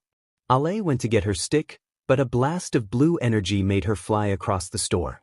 James looked to see Cindy and Tiberius at the door. Tiberius picked up a baseball bat, which James tossed at him, and twirled it around. Ale charged at him and he gutted her before Cindy shot her straight towards the ceiling. "Hello there, bad gal." Tiberius chuckled before showing a sharp wooden staff. Cindy raised an eyebrow at Tiberius. "Close your eyes," he said. Cindy threw Ale away from Tiberius and went to get James out, not looking at him. She heard a whoosh and a stab. "Jesus Christ, T." James yelled as he was let go and looked at the body. "What, she was gonna kill you?" Tiberius said. "You didn't have to kill her," James yelled. The staff was yanked right into her head. Cindy began to walk away nervously. James dragged Tiberius out as well. "What's he doing here?" Rupert asked. "He's also a part of the time problem and another problem for me. We gotta go," James said before he saw Lou's snowmobile. "Everyone on," he said. Once they arrived at Donna's house, they saw her just sitting on the couch, silent and next to the twins. "Hey Donna? Everything okay?" James asked. Donna looked at them. "Yeah, it's all good," she said. James looked at the kids, then at Donna. "You kids go to Cindy's room," James said. They didn't even bother arguing, they just went upstairs. James and Tiberius looked at Donna. "Where is he?" James asked. Lou came out of the bathroom. "Keep your voice down. Don't want to disturb the younglings," Lou said. The three said nothing. "Who's this bro?" Tiberius asked. "Cindy's father." James grumbled. "Yeah, nice to meet you too. You know, I'm just gonna go for now. There's this new donut shop I really want to try out and dash."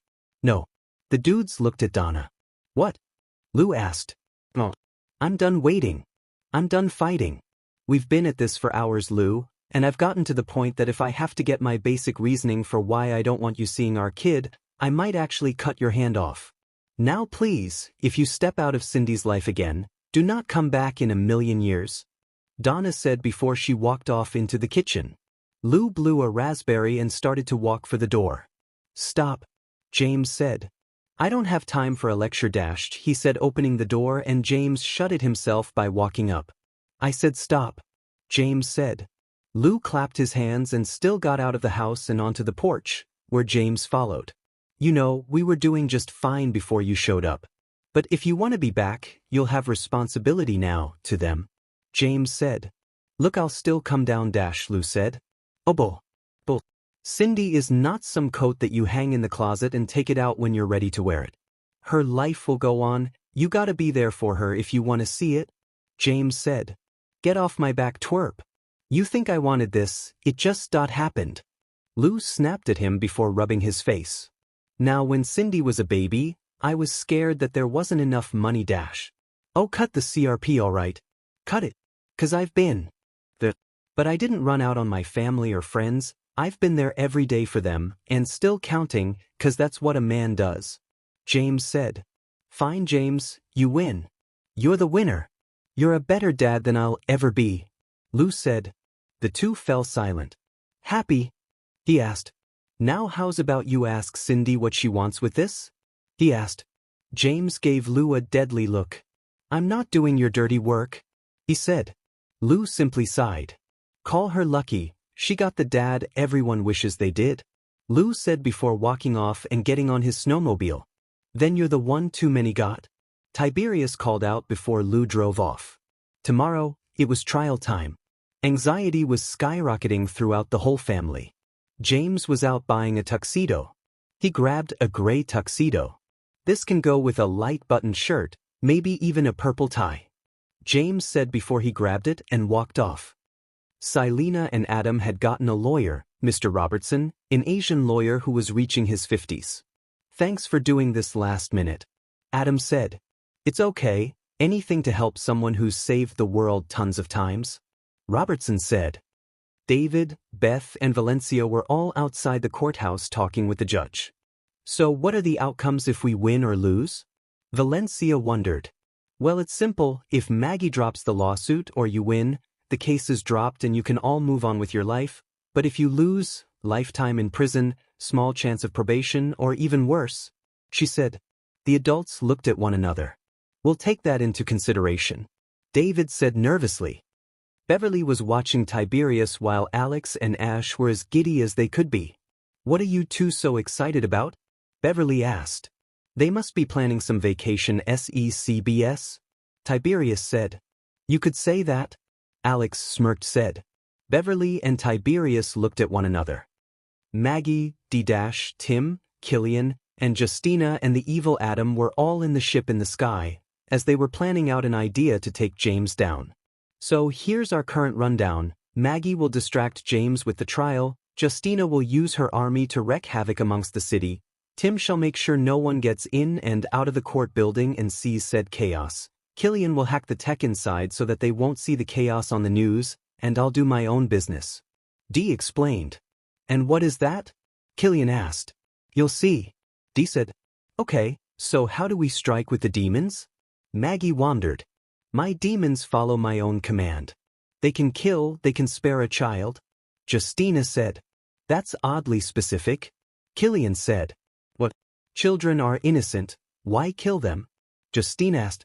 It's fine, Justina, you will have backup tomorrow. Dee chuckled before he jumped into the pilot's seat and rode off. James got back from the tuxedo store and got ready to try it on. Hey babe, do you think this'll look good on me? James asked Beverly. Looks fine to me, she said. Thanks, he said. Also one more thing, she said. James turned back to her. Ash told me about you tracks, she said. Oh, James said. Why exactly didn't you tell me? Well, in case things didn't work out and I met someone else I couldn't have known. James said. Didn't work out? She said. Not in that way, I love you more than anyone else outside my family, I just didn't want to ponder too much that you would be my future wife in case I didn't get heart-shattered, he said before he began to back up. James entered the bathroom, where Cree was waiting for him. Jesus man, get a bell. James jumped. I must show you something, Cree said. I've discovered the sources of our problems, he said. Well, make it quick, I got something to attend tomorrow, James said before Cree grabbed the center of his forehead and teleported them to a plain, flat rocky terrain wasteland. James looked around. Is it from a mine? James asked. Oh, it's from him, Cree said before James turned to see a tall and muscular Kalanian, without the cloak, wielding a fiery blue axe. Hadian, Cree said. One of our most strongest Kalanians to ever walk the universe. He watched over thousands of lives, each one worse than the next. It corrupted him, turning him into those we deem evil. He thought the world didn't deserve to continue if humans were that bad. Cree explained. What did he do? James asked. Hadun slammed his axe to the ground and blue cracks began to surface around the entire area. He sought out to kill all Kalanians, so that nothing would stand in his way from doomsday. Cree said. James turned around to see an army of Kalanians charging towards Hadun. We fought against him, did our best, lives were lost, blood was spilled. Cree said before an army of hulking blue glowing rock monsters ran towards the Kalanians. My MST fought in this war, lost an arm. Taught me the ways of war were just meaningless. Cree said. Then, everyone vanished. James turned around to see a Kalanian chanting some nonsense which was causing Hadion to turn into stone. Your former guardian was the one who locked him up. Hadun tried to swipe at him with his free fist, but the Kalanian grabbed his own axe and slit his own throat with it, and blue blood came out of it. We turned him into rocks, and banished him to the farthest reaches of the universe. Cree said. They teleported into a location with a pink sky and auroras were beaming everywhere. They saw a circle of stones, where Hadun laid frozen. So as long as he's there, we're safe? James said. Not entirely. When a Kalanian's blood is left out, it crystallizes itself. We tried to bring the crystal back with us, but it escaped the portal's boundaries. Cree said. James began to put it all together. So someone got the crystal, and that caused Tiberius and Ale to get there. James said before his eyebrows raised. Dastardly. Cree turned to him. Dastardly, he was in another planet, the crystal may have ended up there, he must have used it, he's into that tech sheet? James said. They teleported back into the bathroom. Thanks for the advice, Michael. Cree said. I'm not saying it's true, I'm just saying it's possible. Take it with a grain of salt. James sighed. Understood, he said before teleporting away. James looked at himself in the mirror. Christ, James murmured. Meanwhile, at a secret base, military guards were standing among a base. They saw an old lady walking over to them. Excuse me, young men, I've been lost for days. May you let me in? She asked. One of them walked over to them. Sure, miss, he said before they turned their back. Then Killian dropped down and knocked one out. Before the other guard could fire a gun, the old lady grabbed the back of his neck and body slammed him so hard the ground cracked. Dastardly and Maggie jogged into the area. Now that's what I call a surprise. Dastardly laughed. The old lady turned into Justina. God, I hate feeling wrinkles, she said. Oh, lighten up, it worked? Dastardly said before the four continued to walk in. Tim, where are they? Dastardly asked. They're in the vault. Tim said. Well, lead the way. Dastardly said. Maggie looked around. What do we do about the other soldiers? She asked. I got that covered, Justina said before several officers came into the room. Hey, stop right there, one yelled. Dastardly pulled out a Glock and shot one in the head before Justina whistled. Demons crawled into the room and began to tear the guards apart. The four walked past among all the chaos. Once they made it into the room, Maggie cracked her knuckles and attached a decoder into the keypad. And the password guessed itself. The doors opened to reveal an army of golden robots with blue LED lights. Ah, they're appealing, he said. Two guards appeared in the room and Killian punched them both in the face. Dee shot one and grabbed the other one by the neck. Now may you be a good little boy and help us figure out how to control these things, Dee said. The guard pointed to the control room. Thanks, he said before letting him go. Go on, he said. The guy began to run off, before a demon yanked him away. Dee entered the control room and found a remote. Dee grabbed it off the control room. That might control them, Maggie said. Dee turned it on, and all the robots' lights burned blue. Oh, it sure is, Dee smiled. The family were all eating dinner together. It was rather quiet. James was just looking at his food, nothing else, not at Beverly, not at David, not even at Jamie, just eat and go to sleep. That was his current plan. So, anyone got anything interested? Tiberius asked out of the blue.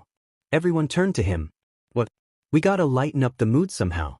It's like a funeral in here, Tiberius said. James grumbled. You know what, he's right. Does anyone have any good news whatsoever? He said, annoyed. Everything was silent for a moment. Alex and Ash looked at one another. That we got engaged, Alex said. Everyone looked at them. Really? Beth asked. Yep. Ash said before showing off her ring. Oh, James said. Well, congrats, Valencia said. Thanks. After my death, I realized that I wanted to stay the rest of my life with the girl I love, Alex said. Well, that's great to hear. We shall celebrate tomorrow, James said as they continued to eat their dinner. James and Beverly laid on the bed together once everyone went to sleep. So we got this tomorrow, right? He asked. I'd like to think so, she said. Don't we all? They heard Tiberius call out. James raised up from bed. The hell you doing, man? James asked. Got out of the shower. What, you'd thought I was gonna ear in on you two boning? He asked. Yes, exactly that, James said. If you say so, Tiberius said before they heard him leave. James laid back on the bed. He murmured. You worried about him? She asked. Of course, he just shows up like he owns the place and now I gotta put up with him until I get him to his part in time where he tries to murder me, James said. Well, did you think about changing that? Beverly wondered. James turned to his girlfriend. Like, show him that you've changed for the better. Show him that he can forgive you, she said. All right, after the trial, getting right on that, James said, stroking her hair. After all, what's the worst that can happen? James asked. Beverly smiled before the two kissed. Dee looked at all the robots and demons in the hangar bay. We attack tomorrow, Dee said. The courthouse.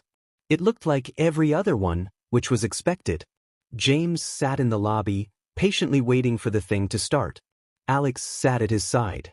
You okay? He asked. Yeah, fine. We're fine, James said. Alex grabbed James's shoulder. Hey man, you got this.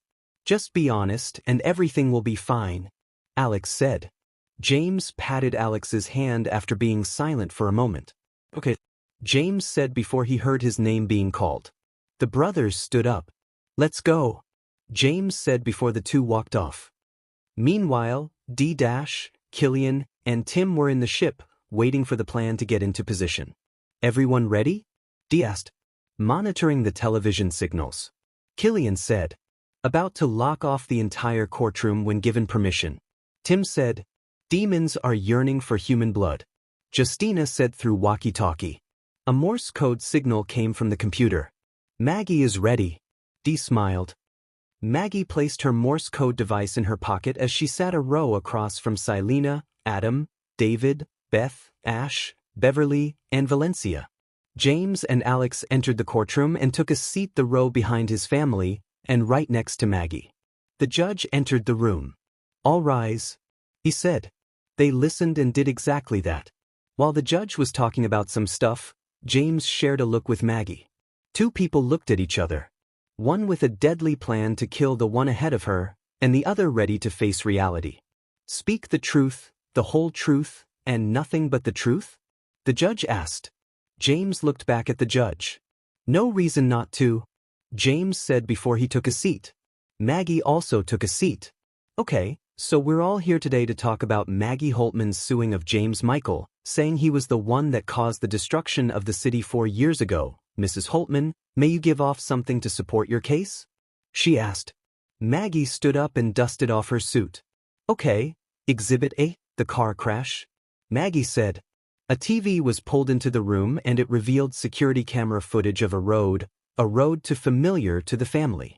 A car rolled over itself and landed in the spot. Recognize this? She asked James. James coughed. That is from the year 2011, and because of a mental freakout of my mother, she got herself into a car crash with me and my brother in the car. James said. He didn't dare look back at his family, not wanting to see their reactions. Now it was just him, Maggie, and the judge. Maggie nodded to that, before fast-forwarding. Now here's the interesting bit. Maggie said before she stopped, and a few seconds later, there was a sudden jump cut with the 3 family members gone, but the car still intact, exact same spot. What happened here? She asked. If I told you you'd try to get me into a mental institution, James said ironically. The whole truth, Michael. Maggie spat out. Order, the judge said. James tightened his tie before taking a deep breath. So there's these watchers of the universe called Kalanians? James said. Killian and Tim sat with one another as they were hacking the courthouse. Got in yet? Tim asked. Just about to, Killian said before he clicked a button, and now, inside the court, all devices would not have played the news. At this point they would probably just be playing some random news from like 12 hours ago, and at this point it was 3 in the afternoon, so chances they actually saw it beforehand would be tough to notice. Nice, I'm about to get into the courtroom itself. No one will get to see hell rise above from the inside, and no one gets out, Tim said before he clicked a button. Okay, that's interesting, the judge said. The whole truth. James smiled. Keep your charisma in check, we're just getting started. Maggie said. So with something like that, it shows off some very clear mental problems in the brain, Maggie said as a light flicker above James. And you're right, my bro got memory damage because of that, and I did work on a lot of experiments while I was up there, James said. So did you do something to make you become that? Maggie asked. Yeah, James said. Interesting. Exhibit B, your line of work. Maggie said. Of course she would. James thought to himself. Maggie revealed security camera footage of James doing his business as a hero. As all the worlds have been collided with one another, so have increased supernatural crime, and so you've gotten your whole team thing going on to fight them off. Maggie said. Well, correct. Mostly we just have everyone off in their own worlds, and we do have some weekly meetings on stuff that's going on, James said. Right. But with the technology you possess, it's very advanced and reminiscent of when you destroyed the city, Maggie said. Objection, Your Honor, that has no evidence that I did it, James said. We all know you did. Maggie pointed out. And I acknowledge it. Get to something that'll impress me, James said. Exhibit C, Tiberius Langford, Maggie said, which caused James's heart to stop. Justina was waiting on a rooftop, tossing a skeleton head around like it was a basketball. Meanwhile, Killian and Tim were waiting to be given a signal for it all to go down. Tim got a phone call and looked at it. He clicked the red icon on his phone. Who was that? Killian asked. Just an unknown number. Tim said. You're right. Killian murmured. Tim sighed and looked at Killian. Look, kid, if you think everything I do involved your sister, you're dead wrong, Tim said before Killian shoved Tim into the wall. Where is she? Killian yelled. Hey! Dee yelled before pulling them away from one another. We not fighting now, we'll talk this later, Dee said. But Killian said. No buts. We're moving in now, Deech said before he pushed a button. Go ahead, Justina, he said. Why is he involved in this? James asked. Simple, 'cause he was my main piece of evidence, she said. When you were attacking, I ran into him, and we saw you killing who I presume was a former friend, Maggie said. Because he knew it was you, Maggie said. The two found out I was alive a few months beforehand, James said. And you didn't tell your family? Maggie said. I did it to protect them, and I was scared to see how they would, James said. React to finding out their youngest was a murderer. Maggie cut him off. This was before, James pointed out. Not the point, Maggie said. It is a point, James passive-aggressively said. Order, the judge said again. James slumped in his chair again before opening his eyes. You think I'd killed Tiberius, didn't you? James asked. Maggie shared eye contact with him. Who else could have? Maggie asked. James propped himself up in his seat. Listen here, miss, if you actually think after that day I would kill anyone ever again, you're wrong, James said. Am I? Maggie asked. He was attacking the city with a robot last time I checked, James pointed out. And you were a one-man army, Maggie fought back. Oh, come on, Mags, you can't wag a finger at me for doing the same thing he did and not acknowledging he also did it, as if I'm the bad guy here, James said. You are, Maggie snapped. Order, the judge said again. That Deech was conscious doing that, I wasn't. I've done everything I could, I paid for damage, I apologized, I did every little thing I could to make up for me being a dumbass, James said. But you still did it, Maggie said before James heard noise from outside. Rumbling. James looked around the court. The hell was that? James asked. Don't change the subject, Maggie said before James heard it again. No, listen, James said before he heard fire. Some kind of demonic screaming. Explosions. Something was wrong. James looked back at the judge. Permission to cut this trial short? James asked. No, nothing's happening. Stay here and continue, Maggie said. You're not my mother, James said before he heard the doors busted open. James. Michael. He heard a familiar voice yell. Everyone turned to see who it was. Dastardly, James said. Dastardly stood at the doors of the courthouse. How the F are you still living? I saw you enter that portal. You know, the one that blew up? James said. Doesn't mean I died, Michael. The portal led me to another planet, and during that little venture, I'd practiced and planned on killing you, and with this, Deech said before pulling out a blue crystal. James got into a fighting stance. He recognized it as Hadian's blood, being blue and a crystal. It got a whole lot easier, Dee said. That's not a toy, put it down, James said before he heard a gun loading behind him. He turned to see Maggie holding a gun to his head. Everyone gasped. You're working with that jabroni? James yelled. He's doing us all a favor, Maggie said. Maggie, listen to me, this is wrong, you gotta know this. Just put the gun down, James said. Then, a man blew through the walls and landed in the courtroom. Everyone turned to see a gray, blood-soaked demon standing on the wall. What the hell? Silena yelled. Exactly, Alex said back. Oh hell no, I'm out, the judge said before bailing away. James snatched the gun away from Maggie and kicked her away. Everyone out, James yelled. Deej charged at James, leaving an opening for them to escape. Deej then got body slammed by James, which led to Maggie punching James in the face. The two began to fist fight with one another as they walked outside the room.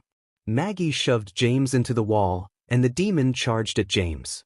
James swiftly dodged it and tossed him into a wall before Deej whacked him with a cane. James grabbed the cane and the two played tug-o-war with it before Maggie grabbed James by the shirt and tossed him across the room. Killian and Tim, dressed in their suits, jumped down into the room as well. James got back up. He raised his fists. Maggie charged, James grabbed a computer and whacked her with it. Killian attacked him with a dagger, and James used the computer to defend himself and tossed it away, making Killian lose the knife. James punched Killian in the face and dodged a throw by Tim. He ducked from D's swing, accidentally hitting Tim. James got back up and jumped over a desk and tossed appliances at all of them. Maggie jumped on his back and the two wrestled before Maggie pulled his head up and whacked him in the face with a stapler. D smacked him with the stick. James punched D away and kicked Maggie in the shin. Killian and Tim got the best of James and both got him cornered. They all began to gang in on James and punch and kick him. James was about to use a houseplant to fight, but Killian was yanked away by a forceful source. James used the free space and slid away, grabbed Deej by the edge of his jacket and yeeted him onto the next floor. Tim was shot by a blue energy and James summoned a tranquilizer to shoot her with it, making her knocked out cold. James looked to see the figure that backed him up. It was Tiberius, in a gold and white armored suit. James looked at him in surprise. "You took one of my suits?" James yelled. "Well, I gotta admit it looks cool," Tiberius said. "Why? It's not that big of a deal," James said before the demon began to charge at him. Tiberius shot that one with a grenade and it blew up in James's face. Blood splattered all over him. "Yeah, about that," Tiberius said before pointing to the door. James wiped some blood off him and bursted through the front doors to see the utter chaos going on outside. It was hell on earth. Demons, robots, and normal people ran everywhere, the latter away from the formers as the formers were wrecking the city. "Dear God," James said. "Yeah, I assume one of the guys trying to kill you in there set this up," Tiberius said. James looked at Tiberius. "Must have been Dastardly," he said before he summoned his new red and white suit. "We gotta help people." "Move out," James yelled. "We ain't on the same side," Tiberius pointed out before the two flew off. James landed in front of two humans and shot a robot in the head, and using its body to slam the other one. Tiberius landed next to him and stomped the robot's head in. James summoned a sword to slash a demon in half. "Get these two to safety," James said. "Got it?" Tiberius said. James turned to see David running at him. "We gotta get the people to safety," David yelled. James looked around to see demons and robots running everywhere. "Think, damn it, think," his mind told him. James had an idea. "Get em to the church," James pointed out. "What?" Tiberius asked. "The demons can't get in there, maybe? Also, it's our best bet, and we probably can't get to an airport," James said. "Fine," David said. "What next?" he asked. James pulled out a green orb and flew up in the air. He tossed it towards a church and it glowed a green source of energy. "Get them into that portal. It'll send them to a safe place," James said. "Okay," David said. "Spread the word," he yelled out. Tiberius gave him a peace sign before grabbing onto the people. "Hold on to your melons," he said before flying off. David pulled out a walkie-talkie. "Dispatch, this is Captain Michael. Get everyone we can into the church to safety. I repeat, get everyone we can into the church to safety," he said. The police listened and began to get people over there. James and David teamed up to fight against the demons. Beverly, Adam, and Ash, Silena, Beth, and Valencia ran over to them. "What do we do?" Beth asked. "Working on it." "Okay, Ash, Valencia, get to the church and get people into a portal. The rest of us will work on getting people there and fending these guys off," James said. "On it," Ash said before everyone split off. James looked around the place. "Where the hell's Alex?" James asked. Alex was running through the streets of the city, helping everyone he can out. He punched a robot in the gut and it flew away. He continued running, before someone shoved him through a window and into a store. Alex got up to see the evil Adam standing at the window. "Adam, what the hell?" Alex asked, thinking it was his own Adam. Adam flew towards Alex and pushed him into a shelf. "Justina, I have our ally," Adam said as his eyes grew bright red. Alex then realized it. This wasn't his Adam, and somehow they also got into this dimension. Alex grabbed a mannequin and smacked him with it. Adam went away and Alex ripped off the mannequin's legs. Adam summoned a sharp rapier and the two began to fight with one another. James shot a robot in the head and dragged it into an alleyway. He used it as a shield to hide from the monsters and contacted Donna. "Hello?" Donna asked. Donna, I need to give you a job," James said. "Whoa, James, it sounds like a battlefield over there," Donna said. "Hey, that's what it is. Look, I need you to go back to that temple we went to way back when. We need to find the other people that are like Cindy," James said. "Why, James, what is happening?" Donna asked. "Just do it, I'll meet you at my old house," James yelled before hanging up and getting out into the war again. He shot several robots and kicked a demon in the chest. Alex fought the evil Adam as they were ruthless against Alex. Alex grabbed him and tossed him into a wall, and before Alex can charge back, he is frozen in mid-air and dragged towards Justina, who still looks like Silena. Well, Alex," Silena said. "Justina," Alex said. "So this is where you went after we lost you?" Justina asked. "Wasn't my fault," Alex said. "Huh, seems you also lost your loyalty to me. But don't worry, we'll fix that right away," Justina said before raising her hand towards Alex. Then Justina got tackled by the real Silena. Alex dropped to the ground and shot the fake Adam. Silena caught up with Alex. "Alex, who are they?" she asked. "Long story short, my dimension's version of you but possessed by a vampire," Alex said before he grabbed Silena and the two ran off. Beth came onto a rooftop after running around a building for a little bit getting people out of there. She saw a robot firing his arm down below and Beth tackled it down below to the ground. Beth landed on the robot so it broke some of her fall, but she barely had time to react when a car on fire was aiming right at her. Beth leaped out of the way and saw the robot get run over by it. The car stopped and a mother and her daughter got out of the car. "I need you to get to the church, you'll be safe in there," Beth said before the robot grabbed the daughter's leg. The girl screamed and the mother grabbed. The robot's face was half gone but it was still moving. Beth quickly grabbed a trash bag which was rather heavy and slammed it on the robot's head. She grabbed it away from the girl, opened the trunk, and smashed the robot's head with it. Beth clutched onto her knees trying to catch her breath. "Thank you," the mother said. Beth smiled. "You get that quick thinking from raising 3 kids," Beth said. The mother grabbed her girl and ran off. David caught up to Matt and the two went back to back shooting demons and robots. "Why the hell are we going to the church?" Matt yelled. "James has something in there to protect people, and the demons can't get in there, it's the robots they have to fight off," David said. "Understood," Matt said. Alex and Silena jogged through the streets. They saw James flying through the streets. He grabbed a flying robot and tossed them into the ocean before he got shot by an EMP and fell down. Silena and Alex went to get him, but Silena got lassoed by a rope. She got pulled towards the Reverend. "Hey!" Alex called out before charging at him, before getting surrounded by demons. Silena stomped Reverend in the foot and kicked him away. Adam appeared and whacked him across the end with a crowbar. "You okay?" Adam asked. "Yeah." "Where's Jamie?" Silena asked, concerned for her baby. "I ran to run home, was able to get her to Valencia," Adam pointed out. "Good," she said before the two briefly kissed. James continued flying around and dodged an impeach. "How much of the city has been evacuated?" James asked. "Less than 30, David said. "We need backup," Ash said. James was about to call in the rest of the team to help, but another EMP shot him and made him crash in the middle of the field. Maggie walked up to him with a large rifle. James got the EMP off and stood back up. He charged at Maggie, but she shot him again. James fell down again. Maggie kicked James over and used the gun to bash James's helmet in. Once a bit of the helmet broke off, Maggie pulled out a normal gun and was about to shoot James with it. "See you in hell," she said before a demon was tossed at her.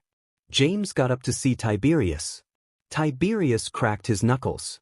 "I got our backup," Tiberius said before portals opened up everywhere. What looked like the whole team charged out of them all and began to fight back against the monsters. James got up. "How did you dash?" James asked. "You got this call team button in your mask HUD. We could definitely use the help," Tiberius said before shooting the demon on Maggie. James smirked. "Get every citizen to the church, if you can teleport them to my old home yourselves," James yelled before getting back into the action. Tiberius shot more robots and demons and helped an old man get up. "You good?" he asked. The old man looked at Tiberius and recognized him. "Langford, where've you been?" he asked. Tiberius looked closer at the man. "William," he said. William was an office worker Tiberius knew. "You were dead." Will asked. "I know, but I'm here now. We gotta get you to safety," Tiberius said. I know, but your father, what will he think?" "Yes. My father doesn't need to know Jack's hit," Tiberius said before passing Will to Mavis Dracula. "Get him out," he said before Mavis turned into a bat and flew off. Tiberius saw Adam, Alex, and Silena and flew towards them. Landed on top the tallest building in the city, where Dastardly was standing. "Call off the invasion," James yelled. "Why should I?" Dee asked. James pointed towards the chaos. "Have you seen enough movies to see this as another Tuesday?" James asked. Dee used James's distraction to shoot him in the side. "No, but what I do know, if that after everything you put me through, you deserve this?" Dee said before he kicked James off the roof. James used a green orb to teleport away. He landed in his old house, where a bunch of people were already. Ash and Valencia ran up to him. "You okay?" Ash asked. "Yeah." James lied before pulling out his walkie. "How many people have been evacuated?" James asked. 76%? Beth said. "Do you mean it?" James said before getting back up and jumping through the portal. He landed in the church and shot several robots in the area. Donna teleported into the woods and ran across it. She pulled out a flashlight and grabbed a lit torch from the stand near the temple and entered. Come on, it's gotta be here somewhere," she said. She explored the long linear temple searching for answers. "Where are you people?" she wondered. After many more minutes of saving people and fighting off monsters, James and Tiberius were the last men in the field. Everyone else was at James's old home, but he was about to check one more apartment. He busted through a window and into an apartment. He used his helmet's X-ray and scanned the apartment. No one was there, except for one person in a bedroom. He ran in there and kicked a door down. He saw Maggie in a room, holding a portrait. James sighed. "Come on, get out before you get yourself killed," James said. Maggie kept looking at the portrait. She showed him the portrait. It was so foggy he couldn't see anything. "You killed them?" she said. James groaned before grabbing Maggie and jumping out the window. Maggie stabbed James in the gut and he let her go, and he began to fly out of control before landing on a destroyed car. He saw Maggie getting picked up by Killian at the last minute and being dragged off.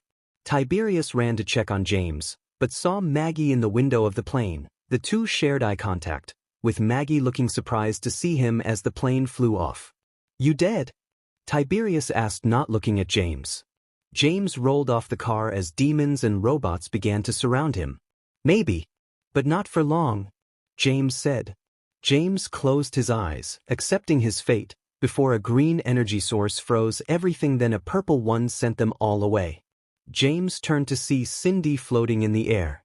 "Mom told me to come down," she said. "You look like you needed it," she said. "DMN right?" Tiberius chuckled before James used a green orb to teleport them all out of the city. They landed back in James's old house. He saw everyone from the city looking at him, wondering what he would do to save them. Cindy healed his wounds and he sat up. Silena ran towards him and hugged her brother. James hugged back. The rest of the family joined in. James separated from them all. I don't know what to do," James said. Everyone gasped. I know, you expected me to have a plan, but I don't," James said. So what, we wait here until we die? Nick asked. No, I just need a simple idea. James said. This is our safe space, so we sit here and… James said before he realized something. Hadion, he whispered. What? David asked. Family, Tiberius, team, a separate meeting downstairs, now. Everyone else remain calm. James said. After James explained his idea to the team, they were trying to make sense of it. So what you think is that Dastardly is trying to unleash a god named Hadion in order to destroy us all because he had his crystallized blood in his hands, which also caused the recent time problem? Beverly said. Precisely, so I'm thinking of getting to wherever Hadion is, and destroy him before he can do anything. James said. That sounds easy. Tiberius said. That's the thing, we don't know where he is, so we'll have to wing it. James said. I can. James turned to see Kree teleporting into the room. I cannot officially say where he is, simply because of safety precautions, but I can give you a beacon, he said. In the form of what? James asked. The girl. Kree pointed to Cindy. She can help you on your journey, but only through on foot can you track him down. Kree explained. Then pack up Cindy cause we're going on another adventure. James said. Hold on, if you're going on a world-stake journey, I'm also coming. Tiberius said. James looked at the rest of his family, they all didn't say anything. Fine, but pull any funny business or kill any of us in our sleep, you're gonna regret it. James said. Understood, Chief. He chuckled before Donna entered the room. Excuse me, James said before walking to Donna. Nothing, James asked as the two were in their own room. Oh. Nothing said anything on where they could be, but they did say this. They had teleported to another part of the world, just don't know which one. Donna said. Well, that's great, but time is really of the essence, so I got a spilt? James said before he jogged off. This place is really empty, Donna whispered to herself. People of West Covina, I shall return with Dastardly defeated, and you all safed. The kitchen gives you its own food, don't overuse it, and leave the decision on where you all sleep to your own fruition, James said with Tiberius and Cindy ahead of him. All right, let's roll, Tiberius said. Wait. James heard Alex call him out and he, Silena, Beth, Adam, Valencia, and David walked up to him. We're coming too, Alex said. James sighed. No, it's too dangerous and these people need you, more importantly they need someone who knows their way around the house to run it, James said. Seems like there's enough people to do that, Beth pointed out. Guys, James said. James, we're up against a race to free a god, you're gonna need all the help we can get, Silena said. James gave in. Fine, he said. Me and David's cop friend will help these folks out, Ash said, referring to Matt. I'll take care of Jamie, Beverly said. Well, this is fun, a family road trip. Tiberius chuckled. Bro, you're not family, James said. You just called me bro, Tiberius said. Just goodbye everyone, James said, not trying to fight before blowing a kiss to Beverly, and the 9 of them walked out. James summoned an RV, which was also towing a minivan behind it with a tow dolly. Pack your stuff, James said as everyone began to put their stuff away. Beverly jogged outside and caught up with James. You sure you're not coming? He asked. Well, you know, this is another save the world thing, and it's not really something for chubby person, that, and I'm not really all that experienced in this yet, she said.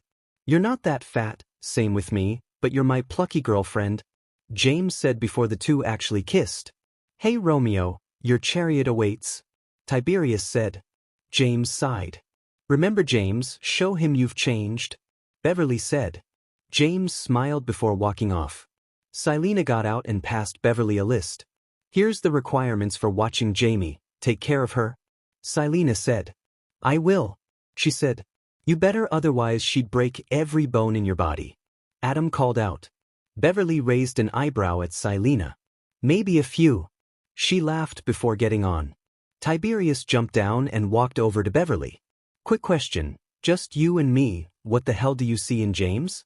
He asked. Beverly chuckled. Expecting me to say he makes me laugh? Beverly asked. Well, yeah, Tiberius said. That, and he's actually a pretty nice guy. Beverly said. Aha. Tiberius said before walking backwards.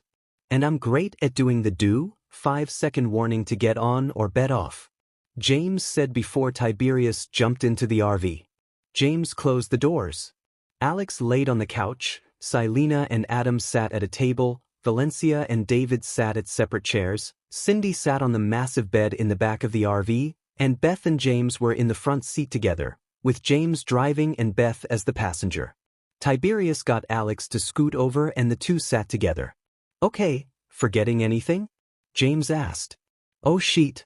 Alex yelled before jumping off the couch and running outside. Alex saw Ash getting outside looking sad. Alex grabbed Ash before the two kissed passionately. I'll be back, I promise. Alex said slowly. Better not, I got a wedding ring to give you. Ash smiled. Already? Alex chuckled. I didn't see why not. Ash said. Okay, bye. Alex said before going back into the RV, but not before waving at Ash. Alex saw Tiberius laying on the couch now and Cindy in the front seat with James and Beth. Since you're our map, we gotta make sure you're with us? James said to Cindy. Alex walked back into the bed and laid on it, seeing Ash and Beverly through the back window. He waved as the RV drove away with the sunny light. Okay, Cindy, clue 1, which planet is this Hattie on? James asked. Cindy closed her eyes before opening them with a gasp. Earth, she said. Okie dokie. James said before he opened a portal and the RV teleported. Meanwhile, Maggie, Justina, Killian, and Tim stood together on top of the tallest building of the city, the Eastland Tower.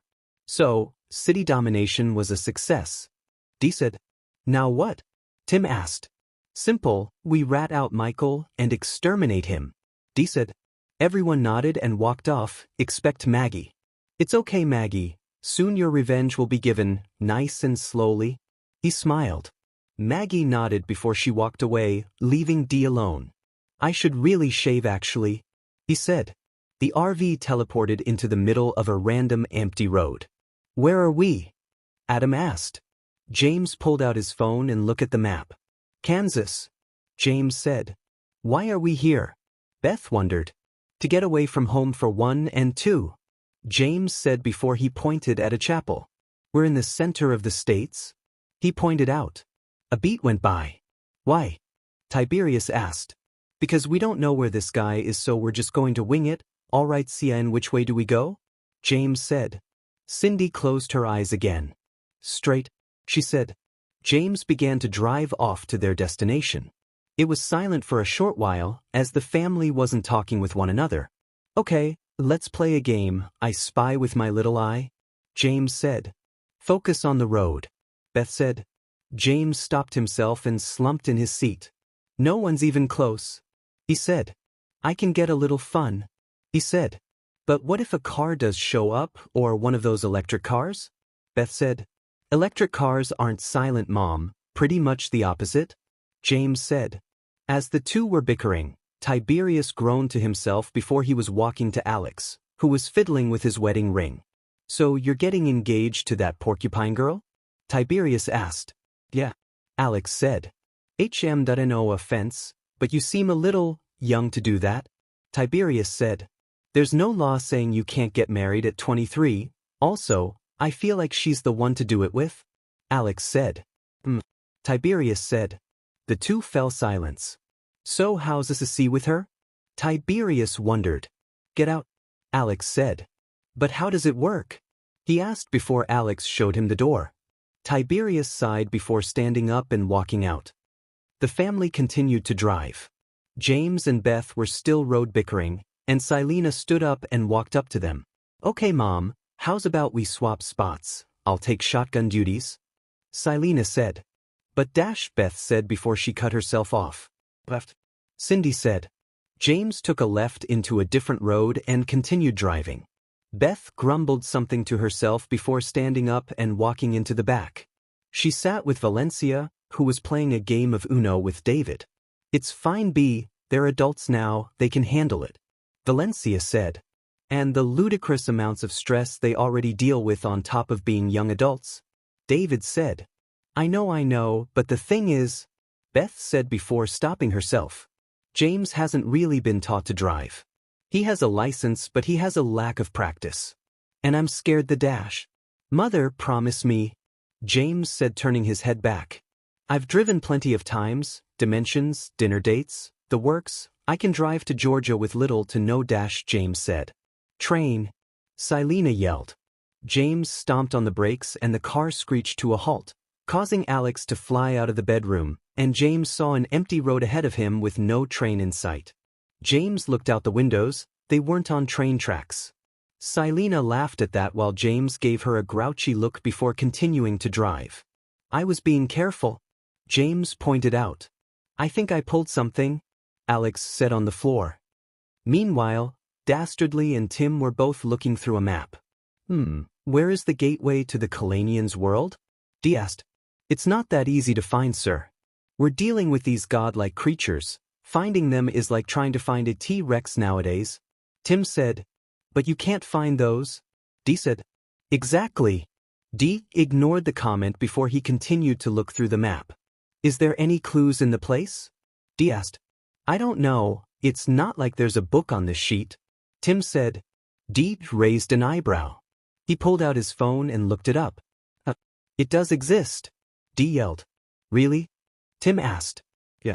But apparently it was never sold. It was made by Jim Walker. Supposedly he did believe in this Kalanian stuff, but no one did back. Dee said. Well, who are we gonna assign to get this? Tim wondered. Deech thought about it for a moment. Why not take Killian with you, strengthen your bond between one another, maybe even Justina? Dee said. Tim nodded before getting up and walking away. James parked the RV by a store. Okay, get the bare essentials. More pillows, blankets, microwave, if we can a grill, more food, anything we need. James said to the family before everyone got out of the car and made their way towards the store. They entered it and all split off into different groups. James took Cindy and Tiberius with him, and he grabbed a mini fridge as Tiberius began to take random snacks and into the shopping cart. As they were doing that, Cindy was following them. Anyone have any allergies? Tiberius asked. Nope, I think Dad has a bee allergy, however. James said. Why would you dash? Tiberius asked before Cindy grabbed a water bottle. Anyone need this? She asked. Tiberius looked at the bottle. It had one label on it. Langford Company. Just in case, but get a different one. Tiberius said. Why? James asked. Tiberius looked around before leaning towards James. I heard the CO doesn't pay his taxes. Tiberius lied. James took the bottle from Cindy and replaced with a plain one. Get one of those? He said. Cindy raised an eyebrow before grabbing a few of them. James looked at Tiberius. I know why. He said. Tiberius groaned to himself. It's fine, I get it. Well, actually I don't, but I've seen 9 Lives. James said. That movie where Kevin Spacey turns into a cat? Tiberius asked. Yeah, he's a cold prick in that one. His son jumps off a building. James said. Tiberius took a second to process that. How do you remember that? Tiberius asked. It was so terrible I couldn't forget. James said before walking off. Silena and Alex were swiftly grabbing pillows and blankets for the family to use. Alex noticed his sister seemed to be distracted by something, someone that had keep entering her thought process, someone that was so thought-provoking to one Silena Michael that she would. You're thinking about Justina, aren't you? Alex asked. Silena stopped and turned to Alex. Hard not to when she looks like me. Silena said. Alex blew a raspberry before patting Silena on the shoulder. Well, she's certainly not you. Alex said. I know, but it's weird that like looking in an opposite mirror, like that show with the dark mirror. Silena said. Whatever you think Black Mirror is, it's not that. Alex said. Yeah, that one. It's just off. You knew me from the same dimension as that one, and to imagine me being possessed by a vampire, forcing my dad and husband to be mindless slaves, killing our mother and almost James, it's not scary, Silena said. Alex looked at Silena eye to eye. Look, if it makes me easy if we see her again, I'll kill her myself, Alex said. Silena smiled. She mouthed okay before the two continued to get stuff. Meanwhile, Killian and Tim were flying in a helicopter going over to Jim's house. "Why are we doing this again, Tim?" Killian asked. "Because Dietz told me to bring you along to get this guy's Bible on Kalanians, 'cause he thinks it'll lead us to this Hadion guy that can kill James." Tim recapped. "But we'll get this over with quick," Killian said as he looks at the picture of him and his girl on his phone. Tim took a quick peek. "Special lady?" he asked. "My wife. We got married last year when Dietz forced me to take a whole year off. Her name is Emily Pond," Killian said. Not half bad." Tim chuckled. "Thanks. I made a promise to her that I'll finish what I started," Killian said. "Personally, I don't keep promises, never get them fulfilled," Tim said. "Yeah. Let me ask you something. Have you ever lost someone who was taken from you and that someone cares about you?" Killian asked. Tim looked at Killian. "Do you think I know where this is going?" he asked. "No. Just, let's get the demon Bible already," Killian said. "Yeesh, relax kid, no need to get your panties in a bunch when you're the one who brought it up," Tim pointed out. "I know. I saw your face back then," Killian said. "And I'm gonna tell you this." "Where is Lily?" Tim sighed. "Can't say," Tim said. "You tell me right now, or I swear to God I'll make sure you won't live the next day," Killian said. Tim then entirely changed his expression from snarky to serious. "I can't," he said, no hint of charisma. Just then the helicopter arrives at Jim's house. "We're here," Killian said. "Great," Tim said before jumping out the helicopter with no hesitation and landing in the pool in the backyard. Killian did the same as well. "Okay, let's find the Bible and we can get out of here," Killian said. Tim came out of the water. "Wow, that's unclean," he said as Justina landed next to them. "Okay, for people who hate one another, none of you know how to shut up," she said. "You heard that?" Killian asked. Justina rolled her eyes before she used her magic to bust the back door open. "Let's get this guy," she said. The three entered the house. It was a mess with wrappers everywhere, no photos and all windows closed shut. "Well, this is peculiar," Justina said. "Whatever. Look around," Killian said before the three spilt off. Tim went upstairs to look, Justina went down to the basement, while Killian stayed on the main floor. Justina entered the basement to see endless amounts of papers stapled to the wall, filled with text and drawings of the Kalanians. Justina whistled. "We have a nut job," she whispered to herself before she scanned the whole room. "You like it?" Justina turned to see a man with extremely long hair and a bush of a beard. "You must be Jim Walker," she said. "Uh-huh, it's been a while since someone's been in here." "Happy to see you here." He smiled in an uncomfortable way. "Right. Anyway, I'm in the middle of some business, and in order to do it right, we must obtain your book, for research purposes," she said. Jim smiled even more before walking around the place.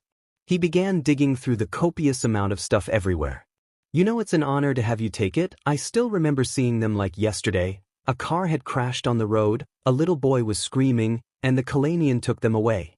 No one believed me, but if you do believe me, which I'm hoping you do, these guys have been watching us for millennia.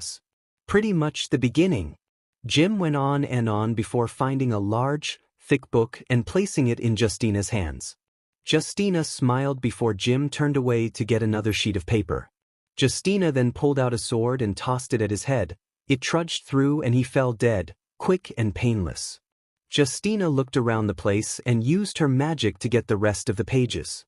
Tim and Killian ran downstairs. "What did you do?" Killian yelled. "Gave him what he so desperately needed," Justina said. "Being put out of his misery. But we needed to know if Hadon was in that book," Killian yelled. "Well, what's a little reading gonna do, kill us?" she asked before she took everything and walked out. Killian and Tim walked out of the now crime scene and followed the vampire. The family, now with all their stuff, continued driving through the road. "Stop," Cindy said. James stopped the car. They were at an intersect. "Which way, kid?" James asked. Cindy took time to focus. A car honked their horn at them from behind. "Move," they yelled. James rolled down his window. "For Christ's sake, chill the hell out, directions are hard to come by," he yelled. Why don't you come down and make me tough guy? He yelled back. Why don't you come down here and make me come down tough guy? I'm gonna get up there and kick your butt. Why don't you try it, a-hole? Another car came from the left side. Hey you two, you're disrupting the animal's peace. He yelled. Shut the F up you stupid beach. The guy yelled back. Shut up bro. James yelled, looking at the other guy. We're doing our own thing here. Don't get involved in our conservation. Don't drive your butt over here and try to go on about that beast. The other car drove off and the tension eased off. Hey, I'm really sorry. The other guy said. Yeah, me too. James said to the car behind him. He's worse than us. He said.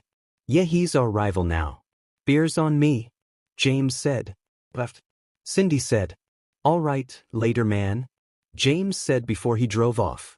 He looked at his family. They had all looks of either fear or confusion. I know, I'm not old enough to drink, he said. The family had slept over at a drive-in for RVs to get some rest for the night. James woke up first. The sun was barely up. He yawned before looking at everyone else. They were asleep like babies. He got up and stretched his limbs before heading outside to get the family some breakfast. He got the breakfast, one for everyone, and was walking back to the RV when he came across a news station, and it was showing strange news. Murder victim Jim Walker had been found in his house dead. Sources say 3 people came out of the building a few hours before he was found, one of them being identified as Selena Michael. The newsmen said, God damn it. James busted into the RV and it was like chaos had erupted. Tiberius and Cindy were fighting on the couch. Selena was rolled up like a ball on the floor and Adam and David were confronting her. Beth and Valencia were walking around the place stress eating the food they already had, and Alex was on the phone. Alex jumped over to James. Ash is on the phone, he said. James snatched it and took it. I think I know what's up, James said. Selena's being accused of murder. Ash yelled. How the hell did this happen? She said. Must have been Justina Dracula. Look, remain calm, I'll figure this out, James said before he hung up before going to separate Tiberius and Cindy. What's happening here? He asked. The kid's thinking I had something to do with this. Tiberius yelled. Okay Cindy, whatever you think he didn't do, James said. How do we know that? Cindy snapped. Because he hasn't left the couch all night, James pointed out. And also, I don't even know those guys. So, lack of knowledge pays off, Tiberius said. James crouched to Selena. Okay, I see 2 options to this. Cut or dye the hair, James said.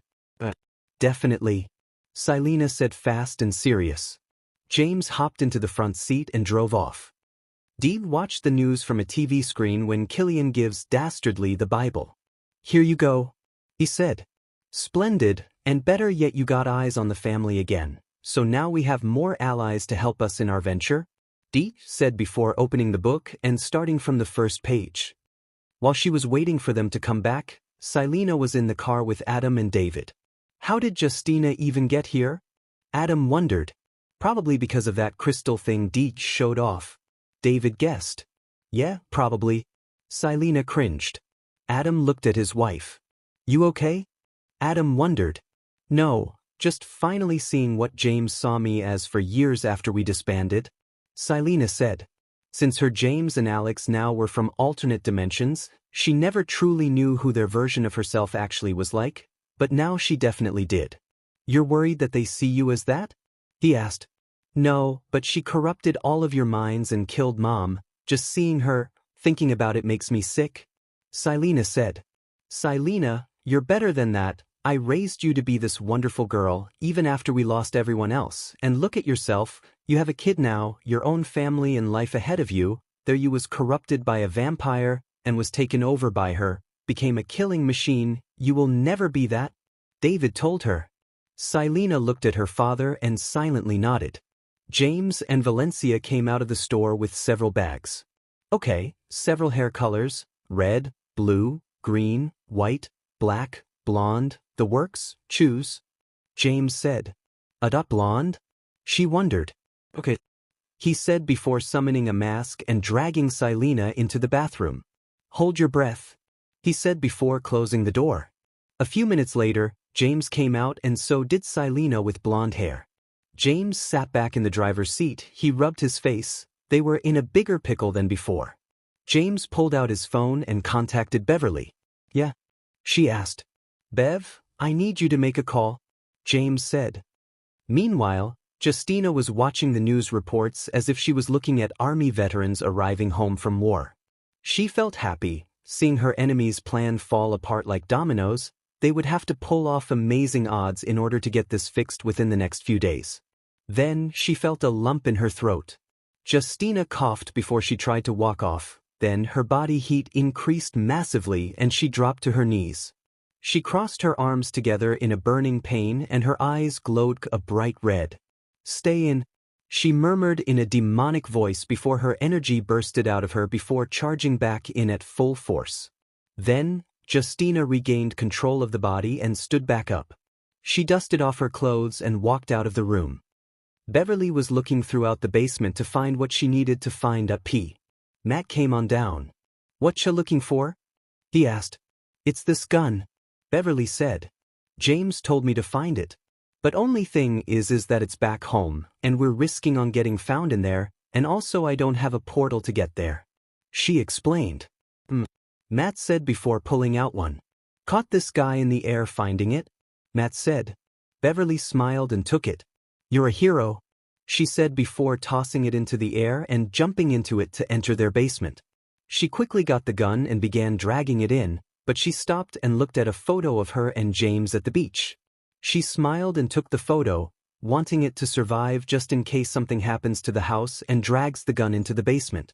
So who are we calling with that? Matt wondered. I don't think James would call him an old friend, more like an acquaintance, she said before turning the weapon on. The family continued to drive down the road, with Silena hidden in the very back, with no windows for her to be spotted. The car ride had gone deadly silent, as if only James and Cindy were in the car, Cindy still telling James where to go. Then, they heard a police siren near them. Everyone looked around. Are they after us? Tiberius wondered. I don't think they would know Silena's here yet, James said back. How could they? Beth wondered. Stay calm everyone, they might be passing by. Valencia pointed out. Park the RV. They heard a booming voice call out. James hit the gas immediately. I got this. Everyone stay calm. Cindy, get in the back, you're not supposed to be in the front, he said, which Cindy listened automatically. Tiberius got Silena into the bathroom. In here, he said before the two entered. Cindy raised an eyebrow at that of suspicion. Before she could talk to Adam, the officer knocked at the door. James opened the doors. Hello, he asked. Morning. You noticed how fast you were going? He asked. James looked behind him. No, I don't think I saw a speeding limit, maybe just me, James said. About 13 over the speed limit, he said. Oh, do you mean that's pretty bad? James said. Yeah. The officer pointed out before raising an eyebrow. Aren't you James Michael? He asked. The rest of the family looked even more terrified than they already were. James tugged at his shirt. Yeah, you a fan? He chuckled. Kiddos, I appreciate what you've done for the world, even after everything you've gone through, he said. Don't mention it, James smirked. Yet anyway, I know this probably personal, but the law would be grateful if you can tell us anything about Silena, Michael, he said. James's eyes widened. Right, Silena, my sister. Accused of murder, he said unease. The officer pulled out a notepad. Do you know anything about her whereabouts? He asked. James blew a raspberry. No, sorry, after that whole incident back at West Covina, haven't seen her since. Might want to get footage of that there to get answers, street cams, store cameras, even social media if people live to show them, just maybe you might find something, James said. Yeah, you seem off, Michael. Any skeletons in the closet? He asked. No, sir, James blurted out. All right, keep your eyes peeled for any more signs, he said before walking off. Okay, have a great day, James said before carefully planning his next move. He closed the doors, motioned everyone to keep quiet, and drove off at an average speed, probably the one he was in. After 20 seconds of driving, Cindy grabbed the electric remote and shocked Tiberius, who was still in the bathroom. James looked in the rear-view mirror as Tiberius busted out of the bathroom. "What the hell was that for?" he yelled. "Making sure you didn't do anything to her," Cindy said calmly. "Oh ho ho, you really think I'd do that? I'm so evil and unredeemable I'm willing to get busy silently with no noise whatsoever," Tiberius said. "Guys, it's really nothing," Adam said. "Well, who knows, why would you go in with her?" Cindy asked. "Maybe because right now I'm still dead too most," Tiberius yelled.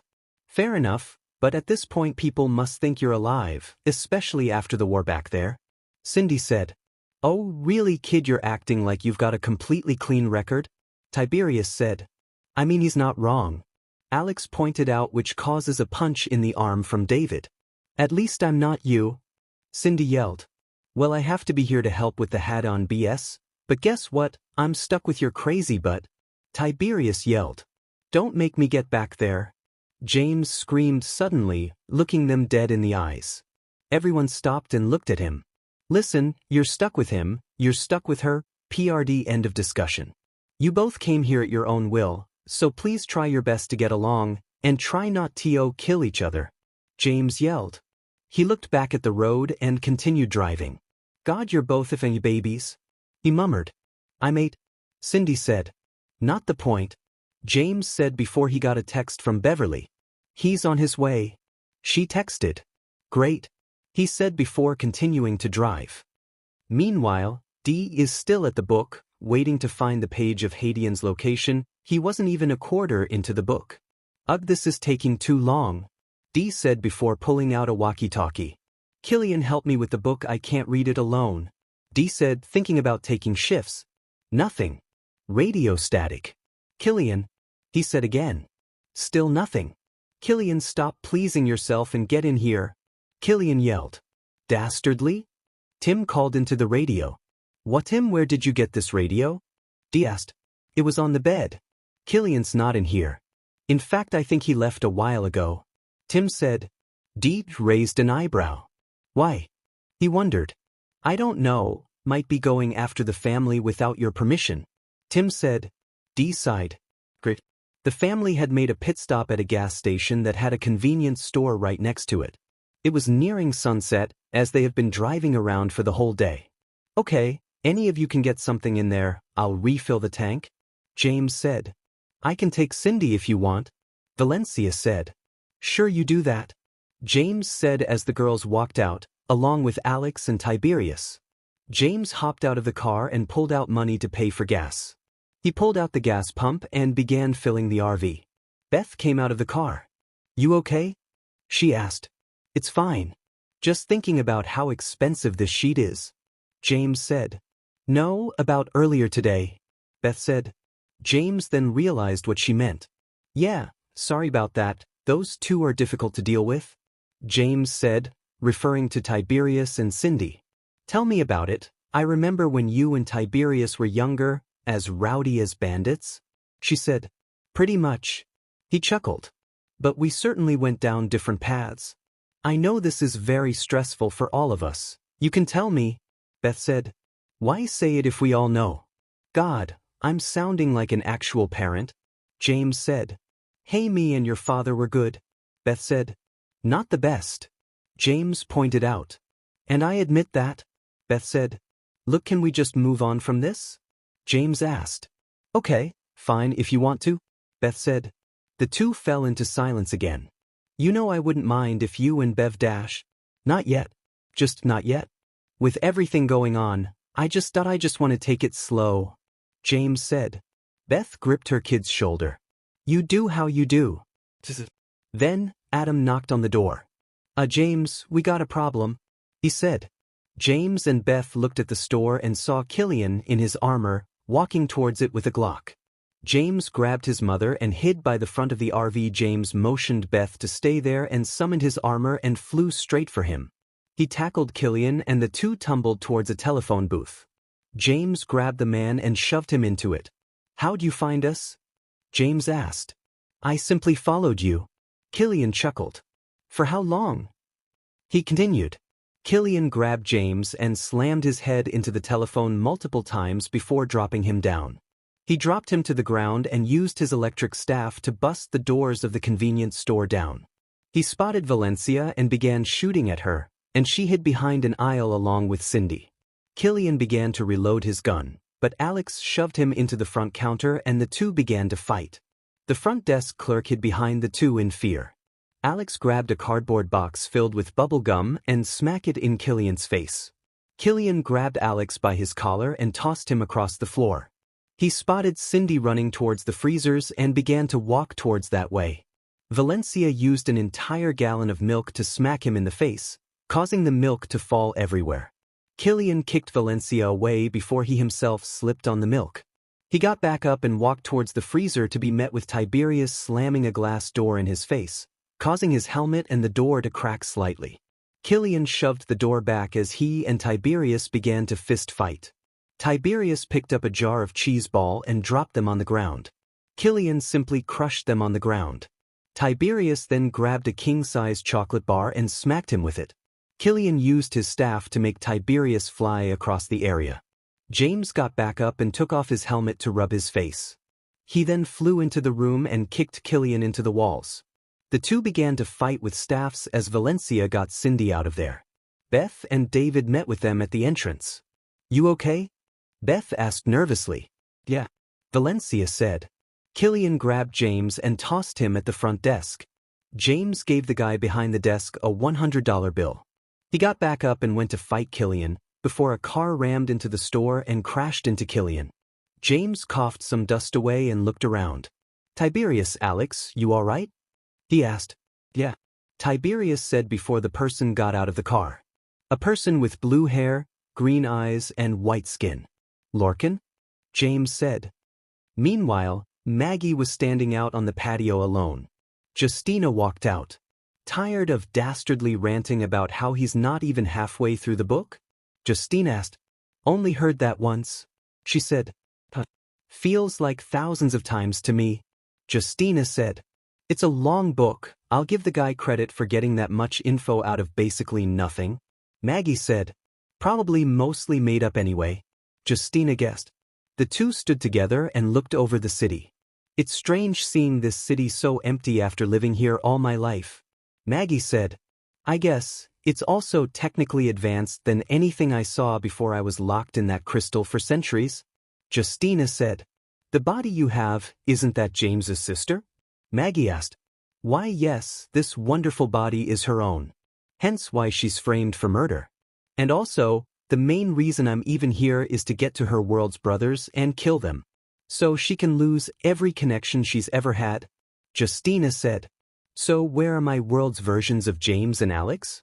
One's dead, the other might be dead," Justina said. Maggie scratched at her brain. "Hey, something to think about?" She chuckled. "I just hope that James is mine. I've waited years just to see him suffer," Maggie said. "Lost someone there?" Justina asked, referring to the day James went wild. "I did, and once I get my hands on him, he'll see all those cold eyes of the people he killed glow up again," she said before she walked away. James drove the RV down the road while Beth held a pack of ice to his head. "So, this is the Lorcan guy you told us about?" Cindy asked as she sat across from him in the front seat. "He's the same one I know. He's the middle triplet. He and his older brother Killian had a same mission to find and rescue the younger triplet, Lily Darcy," James said as he drives the RV. "Well then, nice to meet ya, Tiberius," he said before fist-bumping Lorcan. "You too," Lorcan said. "Yes, this is my mother Beth, the little one is Cindy, sisters Silena and her husband Adam, the guy with the ring is Alex, there's my dad David, and my mom's girlfriend Valencia," James quickly showed off. "Nice to meet y'all." "Man, James, it's been like what? A long time?" Lorcan asked. Been almost a year I think. I don't know, the hit to the head's making me struggle with thinking clearly. Killian's a really tough hitter, I'll give him that," James said. "Yeah, so how are you been, dude?" Lorcan asked. "It's been all good," James said. "Well, expect everything happening right now." Beth chuckled. "Right, Mom?" James said. "We've still been doing our team business, family life's been stable, got a great girl, overall pretty good. What about you? James asked. Same. Been dating my girlfriend back in my world. I think I'm this close into finding Lily, and I can use some help. Lorcan said. Well, we ourselves have been preoccupied. David said. I know that too. Beverly recapped me on the current problem, something about a god named Hadion Dastardly's looking for? Lorcan asked. Yeah, your bro is working alongside him. Alex said. To be honest, I'm not so sure Killian's been working with Dastardly, guys. And also, I may have forgot one more part of my story. Lorcan said. The plot thickens? Tiberius wondered. I guess. Silena said. But he's the same guy we were tracking down, and he got Dastardly out of that alien planet. I can't really imagine if it's not him. James said. But after our argument from back then and some of my own of what I think is emotional maturing, continue speaking. James said. That's right. Lorcan said. Look, me and Killian had reunited years back long before I met any of you. I saw Dastardly's airship years ago. Killian had secretly double-crossed D and we met up again. We wanted to take him down. When there was a huge cash reward announcement, we came up a plan to bring him down. Shut the front door. Didn't Killian join Dastardly? Alex wondered, recalling the time James told him the story. That's right. If that part of the story was true, why didn't you let that part out? James asked. Because I must have forgot the plan for so long. Lorcan said. And how much is the huge reward? Alex asked. $10 billion. Lorcan said as everyone shocked. How the? Tiberius said before he got shocked by James. Language. James said. You hypocrite. Tiberius snapped. Cindy patted James's hip. Take a right onto the highway, she said. James took a turn. Keep going, Lorcan. Valencia said. So, we came up with a plan by Killian going undercover as Dastardly's henchman and I'll monitor him from where I am. Lorcan said. A year and a half ago, I reunited with Killian when I got married. At the time he left Dastardly without him knowing, not liking his style of work. So he wanted to take him down. We came up with a plan. Killian would still act like his buddy for a while as a spy while I'd come up with a plan to break in and take him down. Lorcan said. What happened?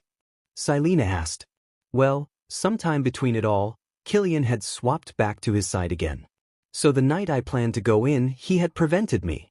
And he shot me until he thought I was dead. He said before lifting his shirt up, revealing scars in the shape of bullet holes. Still feel them? Well, what do we do? Adam asked.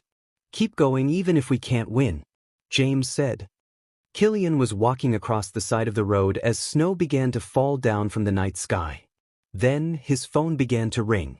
He looked at it, it was Dastardly. He didn't answer and kept on moving. Then he heard it ring again. Nothing. Then he got a text message. Answer me, thou son of an abusive drunk beach. From Dastardly.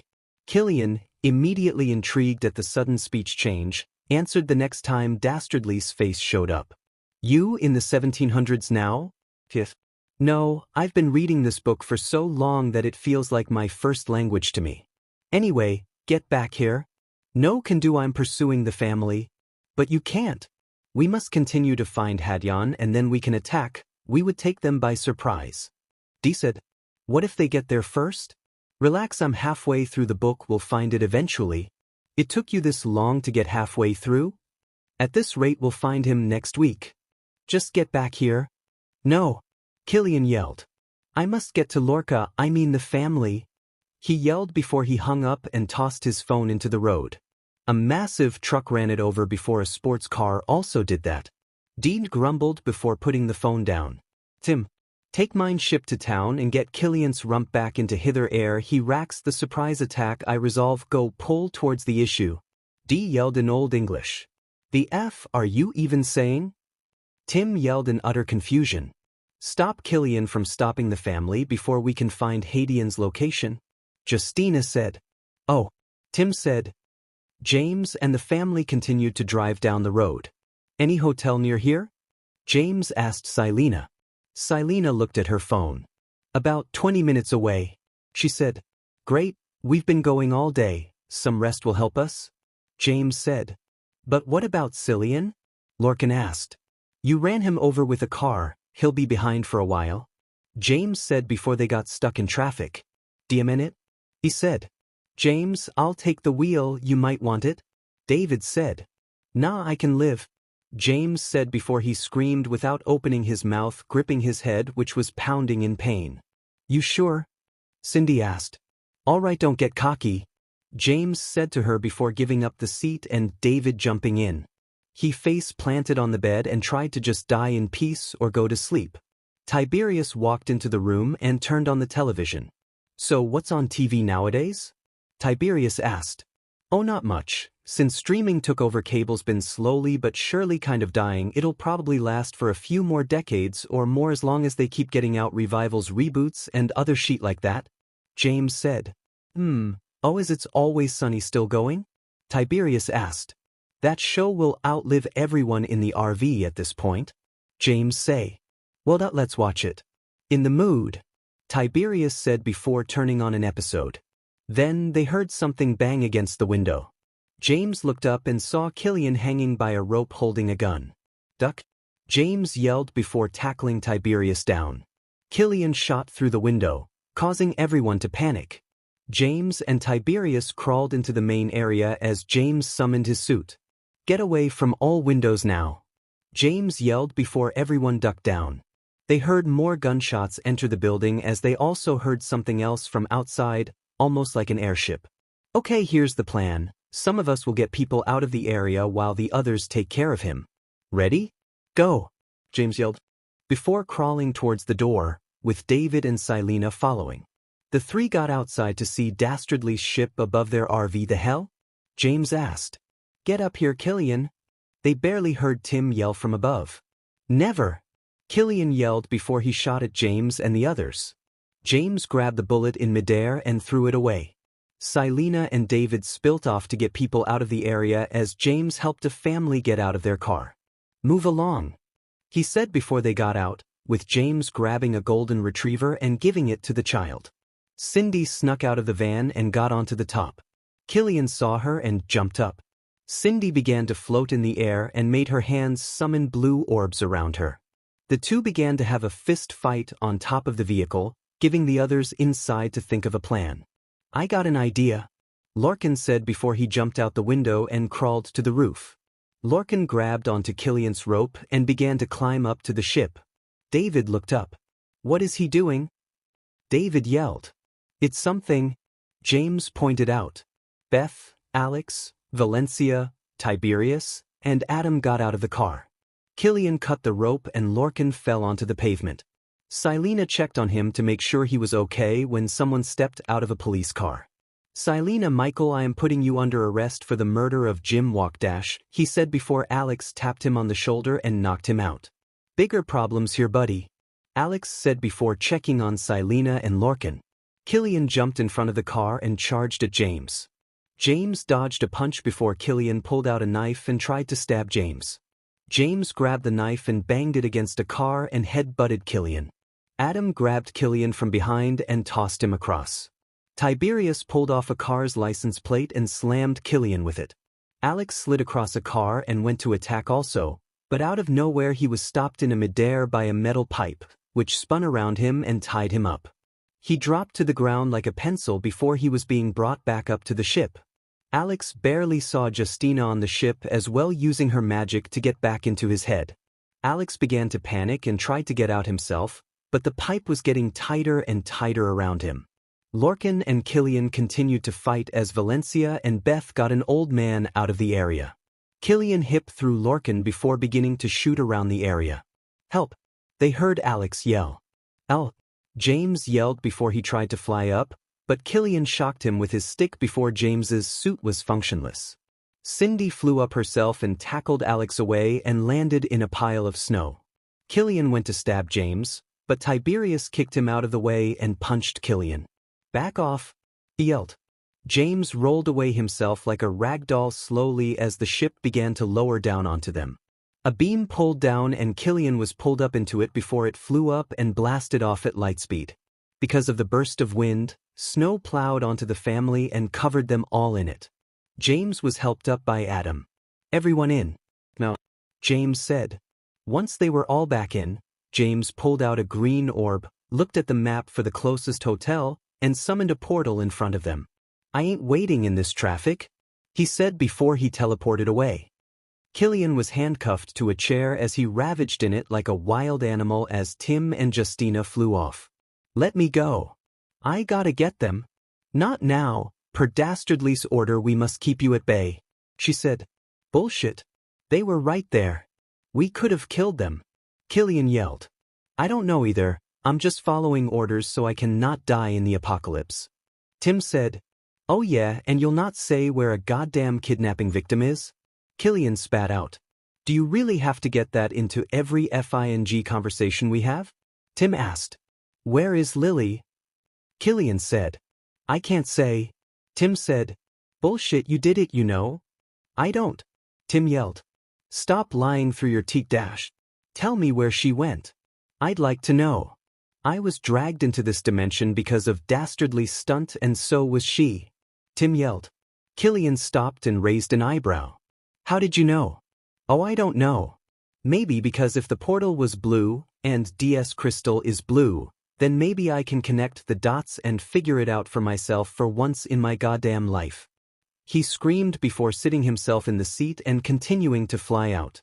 Justina yawned after the fight. You finished? She asked. The family teleported by a hotel. They got out of the car and bolted inside. James passed Silena a black sun hat. Might need this, he said. Once they got their hotel room, everyone busted in and automatically began to buckle down. Closing windows and doors to the patio, making sure nothing could spy on them, turning all lights off, etc. But in order to get a semi-decent light source, James was able to get a room right next to the hotel sign, letting the bright white neon colors seep into the room. Okay, game plan, what the hell is it? Tiberius asked. Hide for the night. Continue in the morning, James said. But they could be watching us and they can follow us to Hatting. Valencia said. Well, what else are we supposed to do? Stay put and let them get ahead if they find out first?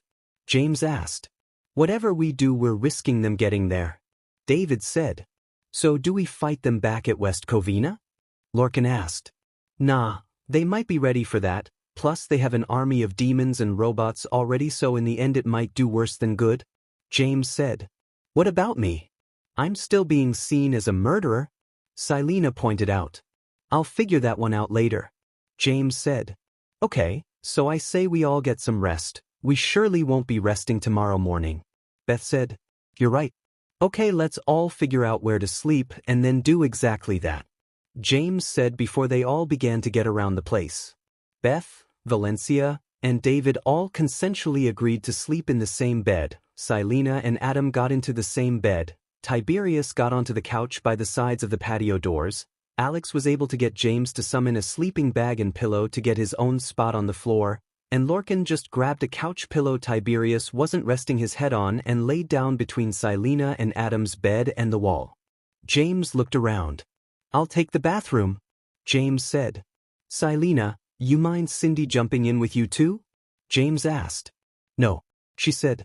James entered the bathroom as Cindy began to walk towards the bed. James began to prepare a pillow and blanket in the tub when he got a phone call. He picked it up. It was Donna. He answered. Tell me. He heard his voice before he could even say hello. His heart stopped for a brief moment. The hell did you do, Lou? James asked. Nothing, Donna's asleep, just thought I'd say hello. Lou said. Lou, I will fly there myself and kick your butt. Hold on, we're on a similar playing ground there, two fathers sharing a daughter, so please, pay attention, you might want to. Lou said. The twins are in here too, shame if I went into their room, see them sleeping? What do you want? I noticed how Donna left town for a short bit, tried to visit her, but then in a moment's notice, teleported back in. You wouldn't happen to know where she went, am I right? James looked to the side of the walls where the rest of the family was. Look, it was a quick in and out, nothing special. I needed to find the origins about something. Okay, fair enough. What was it? And don't you think about lying? So much for turning a new leaf. James murmured. James, Come on, I'm aware of all the Infinity Stone sheet that's happened. I invested in it if you don't remember. Let me help you. We can help Cindy together. Could be fun. Lou said. James bit his lip in anger. This smug jackass was trying to manipulate his own fatherly senses to Cindy in order to spill some tea on some irrelevant nonsense. But you can use them against Hadion. Don't trust him. Do it for Donna. No, Donna will knock your lights out. He's in the demon house. Just say it and he might leave. You have more things to worry about. Well, that you can always kill him. Did it before. James swallowed his guts. Other who's like Cindy. With her powers. There's more of them out there somewhere. My town was attacked and the multiverse might end in a few days. I just thought in the heat of the battle that we could have find them. That fast? Wow, sometimes you're really stupid. Lou said. Don't need to say it. Now get the hell out of that house. James said before he hung up. He went to exit the bathroom, but was met by Cindy at the door and stopped dead in his tracks before he probably would have stomped on him. Others? She said. Well, yeah. He said in a similar tone to the time he introduced himself as Beverly's boyfriend to her father. And you didn't tell any of us that you were doing this? Cindy asked. Hey, I told your mother. That's gotta be some credibility. But what about me? People that are like me, who can understand me, and you don't tell me that you're looking for them. Cindy said. Look, I started looking in the fight in hometown. There wasn't really time. Wait, that's you and my mom talked about. Correct, but I haven't been focusing on that right now. Beth sneezed. Bless you. James turned to her. Now he turned back to Cindy only to see her missing. He heard the door slam shut. James looked around the rest of the room before busting out to see Cindy not in the hallway. Cindy? Kid? James called out. Nothing. He busted back into the room and opened the patio doors to see Cindy flying away. Cindy! Get back, it's not safe. James yelled before he went to jump off the patio before Tiberius already did that and began to go after her. Don't go, she'll run off. It would be the same for you. He said before continuing. James sighed before going back inside. I mean, he has a point? Alex said. Shut up, Alex. James said. Back in West Covina, Dastardly had his umpteenth cup of coffee to stay awake as he reads the book. Killian, Tim, and Justina walked into the room. Dee looked at them. There you are, what the hell were you? Killian punched Deej directly in the face and grabbed him by the jacket. Tell me. Killian said. Tell you what? He asked. Why did you get him for this? He asked, referring to Tim. And don't bullshit with me. Because his skills can be valuable to us. He can find anyone and anything we need. Dee said. And no one else can? Killian asked. Dear Christ, help me. He murmured. Look, if this is about Lily. It's exactly about that. Killian yelled. You knew then and now about what he did to my sister and you still went about it anyway. Don't act like you're completely innocent in front of me. You chose to join my side and betray your brother. Dee said. He has a point. Tim said. Stay out of this. Killian snapped. Look, Killian, in the end, to James and his team, we're all villains. We're on the bad side of the law no matter what we do. So SCK it all up, and accept the fact that we're all on the same side with the same goal, killing James, no matter what. Dee said. Killian grumbled something under his breath before walking away, shoving Tim in his shoulder on his way out. Tiberius walked across town, trying to find the little blonde girl who could fly. Cindy, he called out. Nothing. Look, Blondie, James is clearly sorry. What he may have done was stupid, but he did have a legitimate reason for it, I think. Just come to me and it'll all be okay. As he was walking, he came across a bright billboard of Langford Co. illuminating off of a large skyscraper before it went to something about an upcoming movie. Tiberius shrugged it off and left as the snow continued to fall down from the sky. James sat in silence on the patio, looking out for either Cindy or Tiberius. Silena came outside of the room to see her brother. Hey, I got you a snack from the vending machine, she said. James took the bag of Cheetos and just began eating them without even checking which ones they were. They were the puffy ones. So, I guess you don't want to talk about her then? Silena asked. I failed her. Silena turned to James. What? She said. I failed her. Simple as that. I failed the kid too many times now to be considered okay. James. As a parent you should know this feeling too. This void in you that makes you think you're not doing enough but at the same time you think you're doing too much. I've been absent from her life for months while I deal with my own stuff. She can take care of herself, James. I know that and there's other people who can help her too, Grinch, Donna, the works. But me, I'm just some human who was the Obi-Wan in the story of Luke Skywalker. You're still alive. You get the idea. James, you should not this by now, but to her, you are her father. You've helped her through tough times, control her powers, you are the person who's been there for her. Yes, you've fought one another, you disagreed, but in the end, you'll be there for each other, no matter what. James gained a faint smile and looked at Silena. She deserves that. A happy life. A good ending. A husband of her own. A kid. We all do. Silena said before she went back in. Maggie was walking across the halls in silence, looking at old family photos, smiling at those memories from the past. Holtman, just the gal I wanted to see. I must ask you a question, Dee said. Maggie slowly walked over to him. What do you need? She asked. You see this page of the book? I can't exactly tell what is in the very back of it. Any clue? He asked. Maggie looked at the page. What is it? She asked. I don't know, it seems like a sharp tall rock, or might even be a male's genus. Either way I can sense I'm close to uncovering Hadian's location. He said before turning his head slightly to Maggie's phone. Say, isn't that your family? He asked. Yeah. Maggie said before pointing her finger at it. That's my husband Tom, and our son, Noah. They were both my world. Couldn't imagine life being the same if I never has them. But James took them from me. Maggie said. And I'll make sure he'll never forget it. Dee smirked. That's the spirit we need on this team, especially with the others. Well, being the others? Deej said as Justina walked by, feeding a demon as if it was a pet. Meanwhile, Alex was at the indoor pool, swimming around it, alone. He was doing this in order to relieve some of the stress everyone was gaining from this whole thing. He was swimming with goggles on and he placed his hands on the wall and closed his eyes as he flew off of it and began to swim to the other side. He opened his eyes seeing a red tint from above. Alex stopped and blinked again to see it gone. Alex rose from the water to find nothing, everything looked the same. Alex swam under again to see a dark shadow of Justina in front of him. Alex screamed and tried to swim away, but shadows of demons began to surround him and close in on him. Alex looked around in fear as he heard her voice in her head. Join me. I can reunite us. You are mine to control. Alex swam up to the top and swam as fast as he could towards land and lunged onto it. He crawled across the wet floor as he grabbed a towel as a weapon. Stay back. Don't come closer. You can't control me. He yelled in fear and determination. Alex?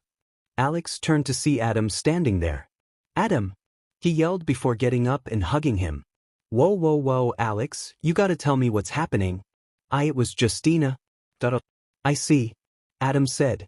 Everyone knew what Alex had gone through back in his own home dimension because of James telling them. He was kidnapped by Justina, who was and still is in the body of Silena, and mind-warped into a mindless SLV who assisted her while she was attempting to defeat James. Alex still sometimes had nightmares about his time during those days. And while Ash would usually help him through the nightmares, she wasn't here. Adam let Alex plop down on the chair as he got him a towel and a bottle of water. Hey, it's all right she's not here, Adam said. I know she isn't. But it's the thought that a part of her, any part, is still in me and can somehow get me back to being that monster, is what gets to me, he said. Adam bit his lip. Sometimes I dream of seeing myself kill you all, and not being able to stop with Justina. Sometimes our Silena becomes her and kills us all. It just outleaves me thinking of many what-ifs, like a choose-your-own-adventure game, only you can never get a good ending, Alex said. Adam took a seat in another chair. Well, I'm rather unexperienced in all this supernatural stuff you and your family always get yourself tied into, but I can say this, if we ever see her again, you won't let her control you. You've grown, gotten more mature, have your own family, you would die fighting knowing they would be okay, we would be okay, Adam said. Alex looked at Adam. Thanks. Alex said. Lorcan and David were together at the dinner area having their own food. So, I remember James telling me about you. You were raised by the Batman? He asked. Lorcan looked up. Yeah, he took me in after Killian went with Dastardly and Lily was taken by the Reverend. David wiped his beard with a napkin. What about your parents? Did they know? They knew about Lily, but me and Killian ran away without them knowing. But why? They must have been worried sick for you. Let's just say they weren't the best people. Lorcan said. The two sat in silence for a short bit. You know, this reminds me when I lost my own family. James, Alex, and Beth were taken up into their own fantasy world and left me behind. Silena was the only family I had for a year until they came back. I mean, you guys seem like the average family, from the viewpoint of you having no magic. That's not just it. It ended with a bad fight with Beth. What happened? I don't know, we fought over dumb shit all time. But she ended up smashing a bottle in my head and running off with the kids. The two fell silent again. I still remember the years I thought they were dead. It felt like the house was always empty. With Silena off at college, it was just me, the man of the house. Those days were without a doubt my worst. David said. I just felt so lost and alone. Did you? Lorcan asked slowly. I thought about death more than once. It would come for me and you anyway, so might as well make it quicker, if it meant I could see them again. But then I met Valencia, and she was able to get me through it all. Got me out of the house, traveled across the states, and learned something. The world may be full of sadness and death in it that may want you to just give up on everything, but at the good things that are there, for some it makes all the hell worth it. So is Valencia. She's Beth's girlfriend now. Really? Yeah, the Beth side caught me off guard, but I always knew Valencia was gay, so I was fine with them. I've just lost interest in finding a partner. How come? Well, me and Beth had married young and ran off from our respective families. Not our best choice, so after reuniting with her, we just decided for a mutual divorce. Nothing specific, just no longer married. But admittedly the best thing out of the marriage was having our kids. David said. I thought Beth was my true love, my soulmate, for so long that once she left, I never attempted to find someone else, and even after the divorce, with someone my age I personally don't see a point. I'm perfectly content with where I am right now. Lorcan took a bite out of his food. I see.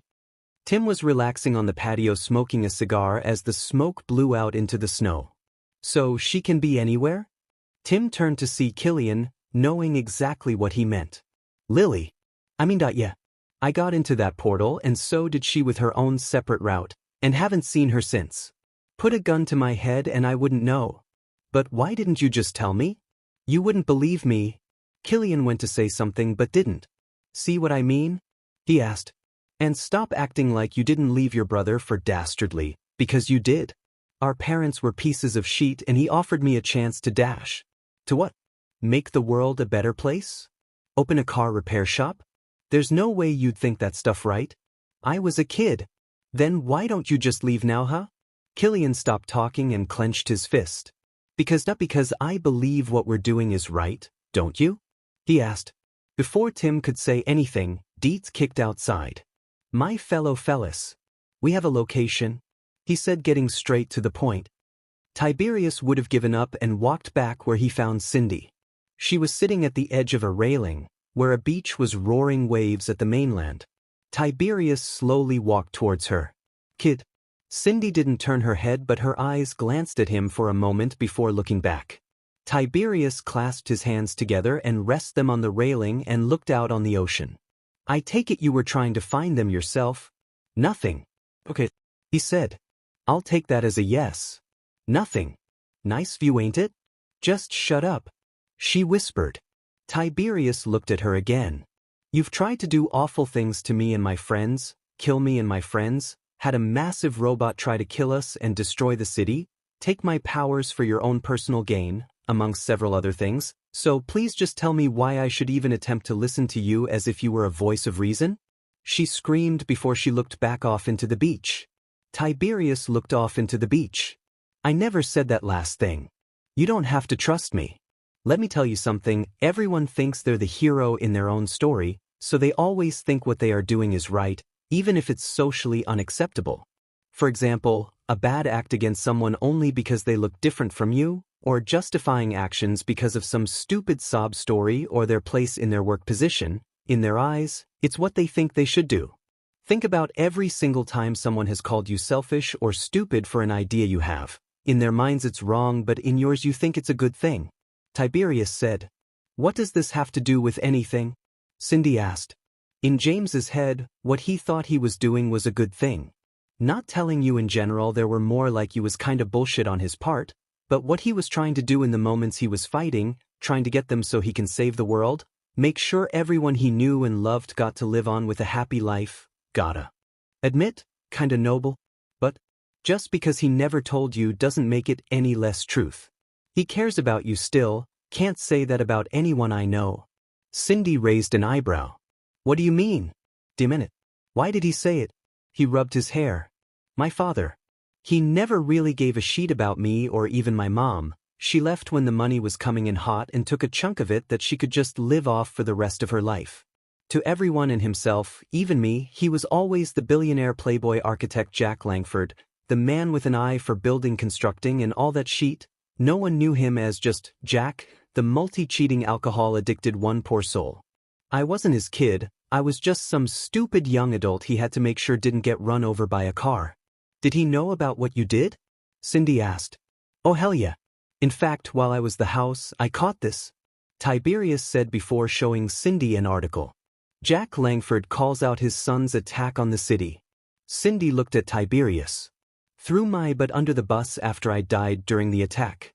Acted like I was the one with the problems. Well, I'm not, he is. I only wanted to avenge my friend's death. Tiberius said. He looked out at the beach. Look, kid, you don't see James pulling that stuff behind your back.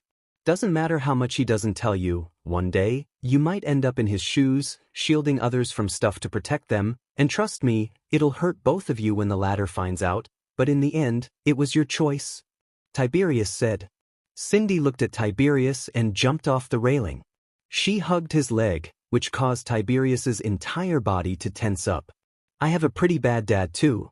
She admitted. Tiberius eased up and gently petted at her head. Look, we may be enemies, but for now, let's be co-workers. We may not love each other, but we won't get in the way of one another. Okay? Tiberius asked. Cindy thought about that for a moment before she let go. Okay, she said. The two began to walk home together. You know something? Cindy asked. What? Tiberius asked. Cindy smiled. It is a nice view.